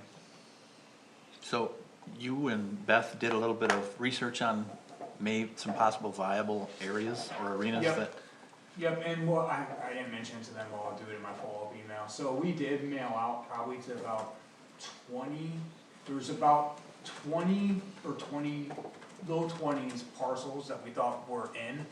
A lot of them would be like the Clace family might not necessarily have a parcel that's 100 acres, but they'll have 3 parcels that all touch each other that are 75 acres. So Oh, yeah. collectively, So we did a little bit of research, and we probably ended up sending, because the Clay's family has 3 different parcels, we didn't mail a letter to each parcel, but we probably ended up mailing out to about 16 different families, trusts, individuals. We'll mail them again for every session and we post it on our Facebook, to try to just generate some interest, and we wanna hear all sides here. I wanna hear you guys' side, I want you guys to hear landowner's side, and I want you to hear like the professionals, cause obviously they were able to speak to this in a level and a depth that I'm just not prepared to do so. But I think it's all valuable, and that's why we reached out to be a part of the pilot, and I was glad we're accepted. Cause not only are they providing us with some foundational knowledge to work upon, and then moving forward, we'll get more info. Yep. But also, when we get into that ordinance writing process, we can bounce stuff off of this team, which I think will be useful. So what is the scope of the ordinance that we're looking to develop? Well, that is what they will talk to you guys about in session 3, and then, so I'm curious to hear what you guys think, and then all kind of whatever this group wants, because basically we have options, we have lots of options. I know like for Clayton County, who has taken some leadership on this, they did end up creating a workable ordinance and moving that forward, but they primarily focused on below that, that threshold that the state takes over, and that's something that I'm seeing a lot of people do right now, is just focus on below that threshold. Doing a creel above that threshold, and then waiting to see what happens with this, petition. I was going to suggest, as I was reading through this packet last week, inviting Commissioner Washington to That is a great, our meetings, because being part of that commission and having just gone through the process, I'm sure they are very familiar on what some of the issues are and regulations are and how to work within all of those. And as somebody who personally sat through the public comment at their last session, which was a lot, I think also as a commissioner, just some insight on how they worked, what we didn't get to see behind the Right. scenes so much, how they work to balance the science with the public opinion, with the developers and the agricultural impact for the rural parts of the county.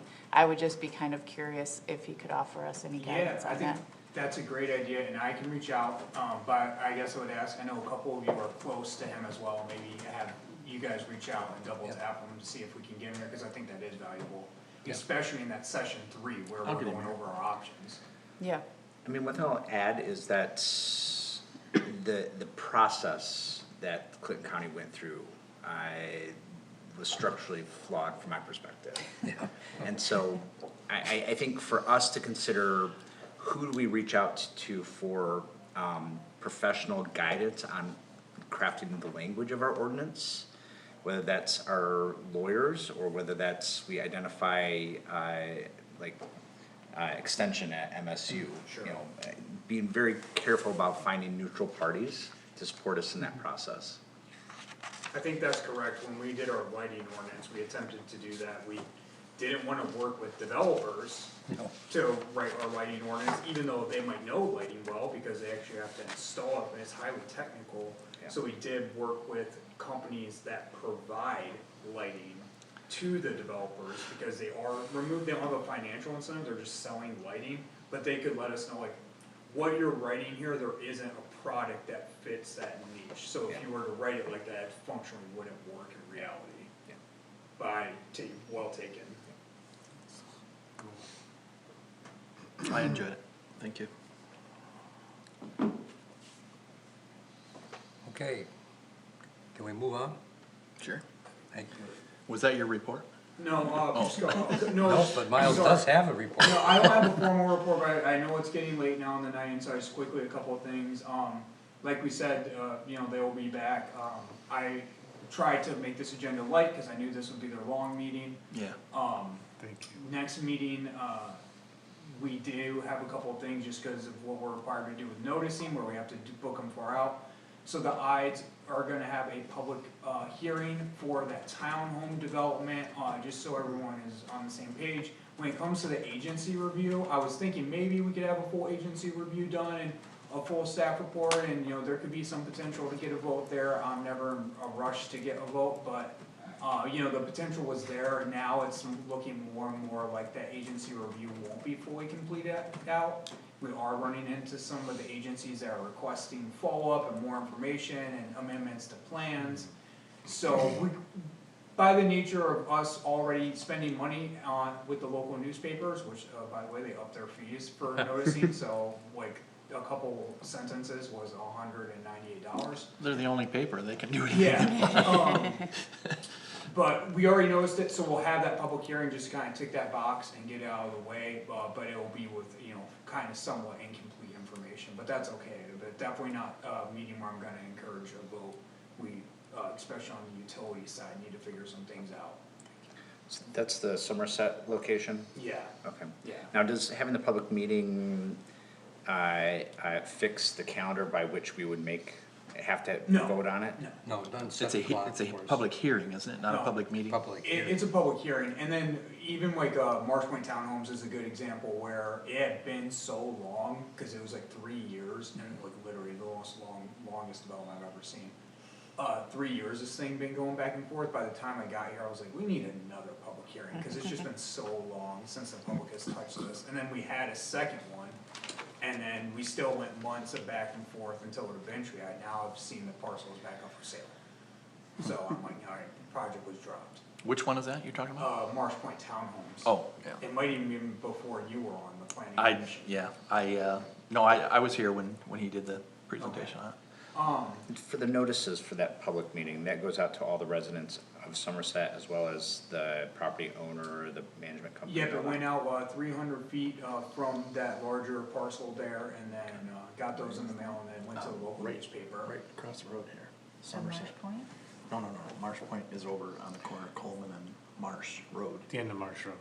Yeah. Right where the church is there, you know, Oh, okay. right along the highway, it was Yeah, yeah. before you were here. I can't remember off the top of my crazy head, they but were I building believe on there that. was also another developer that was in the queue for this upcoming meeting, so I think, we'll see how things work out, it's hard to know sometimes, but I think we'll have 2 developers here, and then bring back the, non-motorized, and, the Eagle people. So that's my intention, obviously, you know, we always go through the chair to see what he thinks about the agenda, ultimately, John approves the agendas. Well, I think legally, we only have to have one noticed public meeting about a project. Yes, We can have other meetings about the project where the public can be invited, but they don't necessarily have to be notified yeah, they don't have to be notified, by and the we could also. newspaper or letter.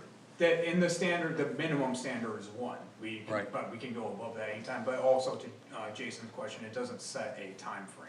No, it doesn't We're set not the like clock. required for a vote 4 weeks out from that. No, no. So you're saying eat dinner before you come to these meetings? Yeah, I think so, Or I bring mean, a this was a lunch. particularly long presentation, We'll have I pizza. don't expect the next one to be as long.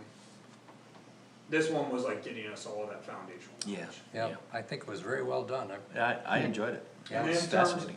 in terms of like just a development update, cause that was on the agenda, like I said with the Ides, a little bit of, trouble there. I don't know if trouble, just, you know, these things take time to develop, then on the quadplexes that got introduced downtown, we're just waiting on a full set of plans, to come from them, so we can review some recent, chatter about a gas station, which I know people have heard that chatter in the past. So we'll see on that one, You're talking about building one? building a Out in gas front of the station food court? Out in front of the food court, that's where the chatter on the gas station. And at this point, I would say like big, like, anyone listening to the video, big into what we'll see, question mark, plot rumors, I don't have an app. Nothing's official, there's no, if you FOIA us, that's fine, please do so if you're inclined, but I don't have any documents to provide you. This is the big truck stop, right? It's been called that, the chatter I've seen though, again, chatter, Yep. So it didn't look like the size of a truck stop. It can't be, cause there's not enough room there. There's not enough room there, but Yeah, And there's a Love's and a Right. Flying J right down the road, so they would never build one this I close. think it could be similar to the one there at Airport in Clark.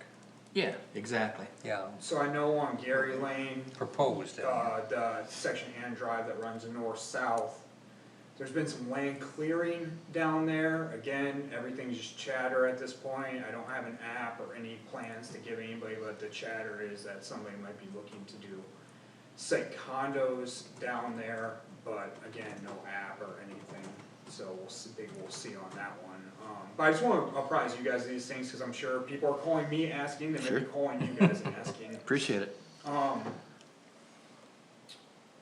I think that's really it right now. I know that, you know, the question got brought up before the meeting, what's going on with the burn down Admiral Station. I was just gonna ask you that. It's just the investigation, to my knowledge, is playing out on the insurance side of things. The fire marshal was instructed to go rope it off with some caution tape. I think he's done so at this point. And letters have been written to the landowner, and pressure's being applied to move this along quicker than later. Yeah, that's good. So that's where it's at. For more information, I guess I would just say reach out to the fire marshal / code enforcement. I had a couple people ask me about that, that's why I wanted to find out. No, understandable. I mean, I expressed the fire marshal and to the township supervisor that incidents like this don't make my job easy, cause I'm trying to work with developers and I'm trying to grow interest in the township, and that doesn't grow the right kind of interest. No. Thanks, Miles. Yep, thank you guys. Thank you. No public comment? Do you have anything for us, Keith? I was just gonna give a summary of our last township meeting.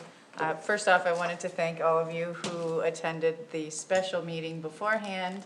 Meeting, I thought, although you were not called upon to speak, I thought that it was nice to have you there in support, should that have been the case. But I did notice that you all left before the other meeting, so I will fill you in on what happened with No, I that. stayed. There was a presentation from Safe Routes to School, and they just gave an update, basically, that everything's moving forward and funding is funded, and the grant process is rolling along smoothly there in coordination with Township and the school, I believe, to make this project happen. They still meet regularly to discuss spend most of their time discussing programming, but they still meet regularly.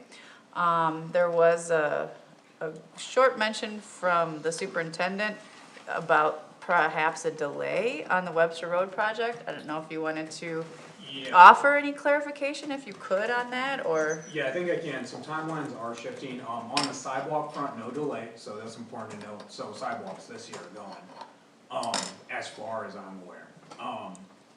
But on the road side of things, there is gonna be some work done this year in part, especially it seems like that, I've been told by Mark Trotter at the road commission, that low section of Webster Road, and you know, some dirt being moved. I know some people thought that was with Project Forge, it's not, it's to do with the road.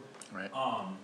But the main project itself, just because of requirements from the state and, letting requirements and some of the easements that we had to get in place, it's kind of been this kerfuffle is the word I think I'll use, of just bureaucratic regulation and the road commission's inability to navigate that. I think, you know, somewhat through no fault of their own. We even got held up for a long stretch of time on a historical review that had to take place on the historic school site, which obviously, you know, we wanted to do our due diligence there, but the state moved particularly slow, and I mean, pushed us back by months. And so the letting cycle that we started to get into, which is like when you can kind of bid out the project. If we were to do that now and try to get it executed in 2024, our project costs go through the roof. So it's easier for us on the cost side to push some of that into early 2025. So that's kind of the reason, it's money and bureaucracy. Okay, thank you for the clarification We're on gonna that. raise that road up in the low area, right? Yes, So that really changes the scope of the project a lot. It That's- does. That's a total road rebuild. it Yeah. does. That's And actually- well, and the project, one of the reasons that ended up being able to come on is because when we got that money from Chandler, from the state, the 10 million for Chandler, that loosened up funds that we had possibly, or the road commission more accurately, not us, had allotted for Chandler improvements that were gonna come. So we took that money and we put it over here, and so instead of a 5 to 10 year mill and fill, it went into a road construction, which was gonna be a 20-year improvement. So even though this is drawing out a little bit, it's that short-term pain for long-term gain. So just everyone please bear with us, I know it's frustrating, I'm frustrated by how things have moved forward with the road commission. I see they're pulling out the guardrail all along there where it goes down into that swamp. Oh, just- yeah, a just lot of south that will get Drumheller. redesigned now. That'll get totally redesigned. But we just thought it was such a good opportunity, with the dirt being provided, at cost, I mean, for the cost of around $100,000, we're getting a $1 million improvement. I do want to share that the Basco Museum Committee presented our museum building project at the Board of Trustees meeting and formally asked for a letter of support. And I don't know if maybe the Planning Commission would want to weigh in on factors that it could positively impact our community should the Board of Trustees approve supporting the project. I know that for the grant application process, the museum committee has been encouraged to get as many letters of support from as many different local entities as they can. So given that it would be a building project in the community, and it would change the park a little bit. If the planning commission had any impact on that, that would probably be appreciated. And also, if you were curious and wanted to learn more about the project, I'm sure we would be happy to present the master plan here as well. Let's see. I was going to include that the amendment to the marijuana ordinance was discussed at the Board of Trustees and some questions came up. But I think we kind of got into that earlier. And then the April 15th meeting, we voted to cancel that in lieu of, or adding with the ability to add agenda items to our special meeting that was already added for the 29th, with the main focus being discussing the senior center and the senior center advisory committee and their role. I do not believe you'll be invited to that special meeting, but you're of course welcome. So I think that was everything that we did after you guys left. But again, I wanted to thank everyone from the Planning Commission for your attendance. It's appreciated. So would you like to have us add an item to the agenda for the next meeting to discuss a letter to the support of the museum? If you'd like, I don't think the museum would turn that down. There you go. Okay. Miles, would you make Yeah. sure that happens? Thank you. Would you also like a presentation from the museum committee? It sounds like the agenda may be full. It wouldn't I think we take should see the presentation. that long. It was probably 5 to 10 minutes I that don't we know, presented at the Board of Trustees. Anybody got any input on that? Would you like a presentation? Is that about the next meeting? I won't be here. I won't be here either, but, I mean, I don't know if there's a hurry for that, a No. presentation along those lines. The only hurry is just, it's nice to have the letter of support for grants. That is Yeah. what the Have you time guys crunch is. reached out to other, Tri-County, like I know when we got letters of support, they hold a lot of weight, especially they have a lot of contacts at the state. So Yeah, they they do. always try to get a letter of support from them. No, we have, from our legislators, but that's probably as regional as we've gone in the county. I can put you in touch with them. Right. That'd Sure. probably be good. Tri-county planning would be good. Yeah. George, you had something? I was gonna say, you can see that presentation on the video of the planning, Of of the Board of Trustees, Board of yeah. Trustees Trustee meeting, meeting. and that should be viewed before we send a letter out. Yeah, Or, I mean, you guys can give one, I think 5 or 10 minutes. yeah, I don't think it would be any longer than that, yeah. So 2 of you will not be at the next meeting. I won't be here. Okay. I've seen portions of that presentation, and so I fully, But no, that's okay. I'm just trying to, Yeah. will we even have a quorum? Is anybody else gonna be missing for sure? What date? In 2 weeks? Our next 23rd. meeting? Our next 23rd. meeting. That's the 25th, isn't it? I think so. I don't have my 23rd. calendar with me. 23rd, yeah, okay. I'll be here, as far as I know. So, then, everybody else is gonna be here. Oh, So we will Okay, have a good. quorum. There'll be 5 of us, huh? But we'll still have a quorum, yeah. All right, we'll Okay. work to get that on the agenda. Okay, thank you. I Thank think that was you. it. Commissioner comments? Please. Go for it. Our next meeting is the last meeting before the May 6th special meeting of the board about the Park Lake Trail and Nature Preserve. And I've been doing exhaustive research on that subject. And as far back as I can go, is 2011, where the planning commission has even been working on a quote, around the lake, non-motorized trail system. That's one of the reasons that the township has been buying land all the way around the lake on the north side. And it's also why the township, as far back as Troy Feltman, was purchasing properties for that specific reason, to go around the lake on the south side. I think it would be very prudent for us to have a letter of recommendation for all of that work to not go down the tubes by them just saying, nah, I decided we don't wanna do that. But I understand that and correct me if I'm wrong, Kate, that the board is gonna vote on a yea or nay, whether it floats or sinks. I don't know if we're voting at that meeting, that I don't know. Not. But I think it is more of an information gathering, but it does sound like, the point is to ultimately make a decision on which way the board feels support should go for And the you and I project. have talked about that, John, ad nauseum, so I just think that, all of that work and all of that research and all of the non-motorized plans and all of the Parks and Rec plans that we've done since the early 2000s won't be a naught for what the community has clearly stated that they want. I think a small group of the community has said that, yes, that's Well, I correct. respectfully disagree with that, and incidentally, there's over $250,000 in matching funds out there, where Well, I we know, literally I could know. get this done for free Yep.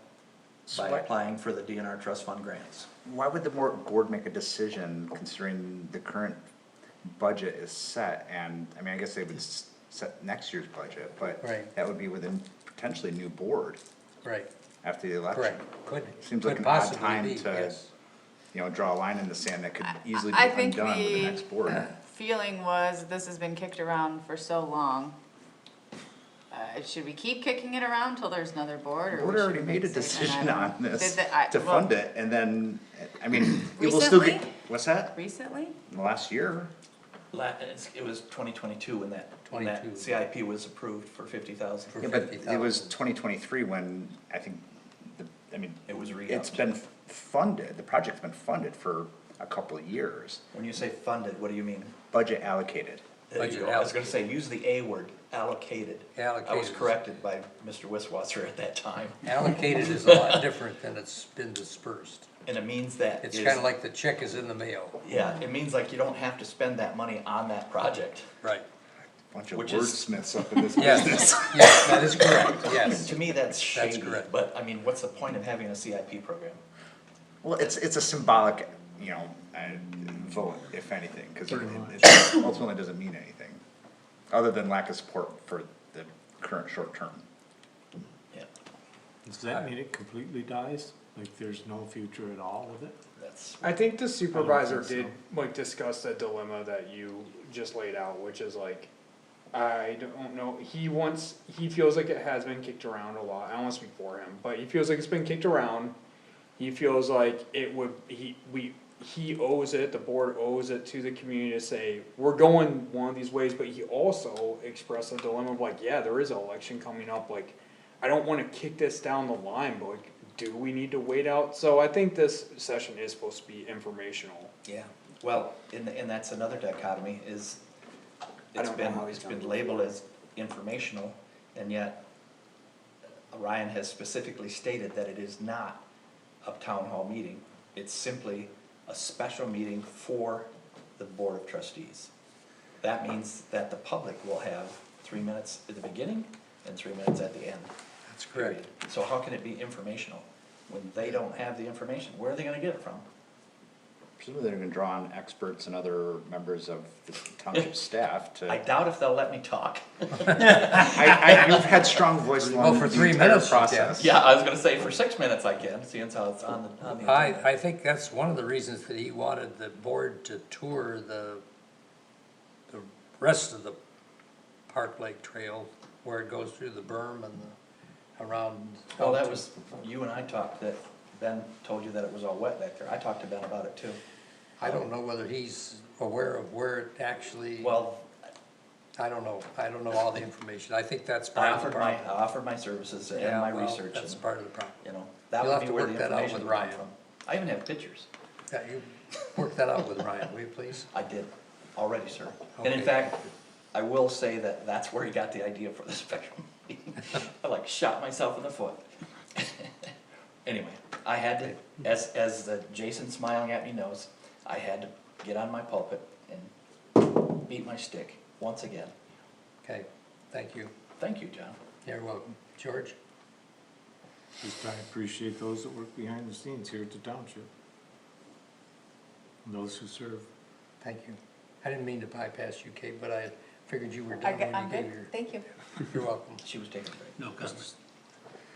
So, former trustee and a former planning commission member made some pretty strong statements about the planning commission at the special meeting. I just wanted to just voice that, having been in those conversations, in those meetings with that trustee, that there was no basis of fact in those comments. And I feel that at that point, when we censured that person, it's almost worthy to recensure that person for misrepresenting the planning commission. And so, I don't know what more to say other than I personally censure this person. Do you wanna mention any names or anything? I don't. Okay, But your comments at that meeting were very appropriate. thank you. I tried my very best to sequester my anger. You did very well. Thank you. Both you and John. John, I was very pleased that you got up after me.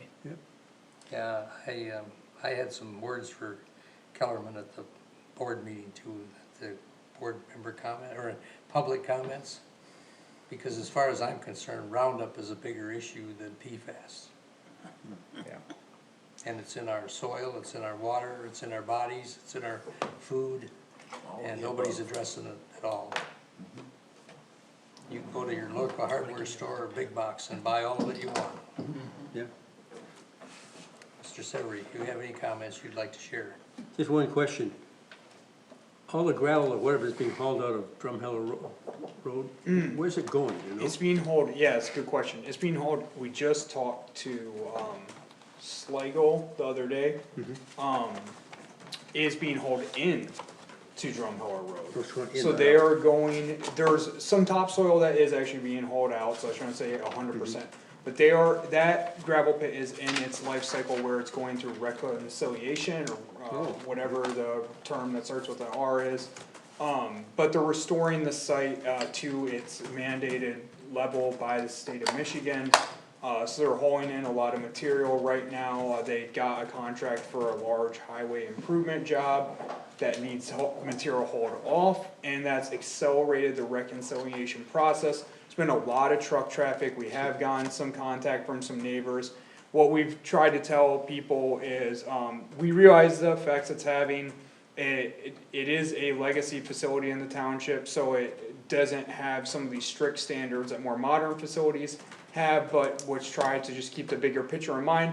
The faster this material gets in there, the faster it gets leveled out or bowled out, as it's sometimes referred to, the faster this land use is going to change into something that's more similar to the area, the form of residential, development, and I think the idea of even some recreational facilities have been proposed. So, So the material's coming from excavated highways? It's coming from spoil from 127 that was not usable for road bed, Okay. and So, so they had to remove it from the site. and we have no process for mandating soil testing for heavy metals or other contaminants? there is a process in place, and that process is executed by the state. So that reconciliation that, those mines have to do, or those quarries, mines, whatever, have to do, is regulated by the state, and that reconciliation process is mandated and to happen in a certain fashion. But locally, we don't have anything on the books for that. I would love to learn more about that, cause, I mean, having lived across from mine, I can damn well guarantee there was no testing, no oversight or anything related to material that was coming in. I know like Bonnie Meadows, for example, is an old site, and, that was infilled, bowled out, and then made into residential, and, my level of knowledge on this, I guess, is maybe somewhat inadequate, but my understanding is it's regulated by the state, so I mean, I can look into that. I can also reach out to the Mid-Michigan Health Department and see what their opinion on the subject is. Yeah, I don't know, that, I know like in modern times, you know, when these facilities come in, all these questions are asked and all these structures are put in place, similar to what we've been talking about all night with, you know, some of the externalities created through energy production. Yeah. But this gravel pit has been there 50, 60 Oh, yeah, at years. least 50, 60 years. And so the requirements that were placed on the time are almost non-existent, but it was there before Bathos was zoned. Is that the Kleist, one you're No. talking It's about? Slagle on Drum Hill. On Drumheller there. Between no, I the mean, I get freeway the and extraction Drumheller. part, but what is brought in seems to The be a more reconciliation. concern than. I don't know what the current regulations are, cause I haven't been involved in MDOT for over 2 decades, but at one time, if you were a vendor for MDOT had to approve the site you were hauling spoil to in order to be able to be certified to haul it away. Now, whether that's still a rule or not, I don't know, Jason, you'd have to do, but you know, MDOT makes their own rules as they go along, so. Yeah, it was my understanding that Eagle is the agency that They probably that are. represents the reconciliation process. What's the difference between reconciliation and reclamation? Reclamation is the word I'm That's, looking okay, for, that's thank what you. I thought. I knew it was something that is similar, Yeah. Stinking teachers. thank you. Well, maybe it'll make a good solar, megawatt site. It could, it might be too. These traditionally get built out just cause they are aesthetically pleasing with the ponds that they often incur. Cause the state likes to see that, and usually they just get lined with housing built into a hillside Yeah. with a nice walkout basement. A lot of the UP is reclaimed mines now. My Yeah, I son, mean, some of our highest homes that are being built right now, I mean, these are $1 million plus homes are down in Body Meadows being built around the man-made ponds. incidentally, I droned that whole area over there when they first came in and wanted to, get that land, that Wildlife Conservancy, I don't know if you were even in on that, Miles. Yeah, I think so. Maybe, oh yeah, yep, that was my time, yep. And Phil Hands, he says, that's the Phragmite place. It is covered with Yeah. Phragmites. Yeah, it is. That whole gravel pit area. But yeah, the homes over there, you would not believe. I'm shocked the prices those homes are going for. And I don't know if anyone just saw, but a home just sold in Bath and White Hills for 1.8 million. Yep, Yeah. I saw that. Part of that House. used to be a gravel pit Good, off M78. good, that's great. Yeah, that's exactly correct. We need more developers like the fellow that bought Walnut Hills.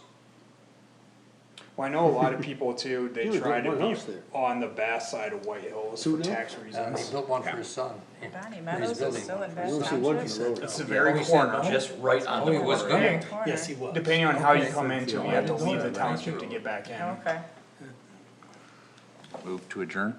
I'll accept the motion to adjourn. Second. Second? Anybody in favor? Whoever. Alright, we're on Anybody go. opposed? Yes, I'm not opposed. Oh, you're not opposed, okay, Yay in favor. thank you. So they actually built gentlemen. 2 houses on the Walnut Hill?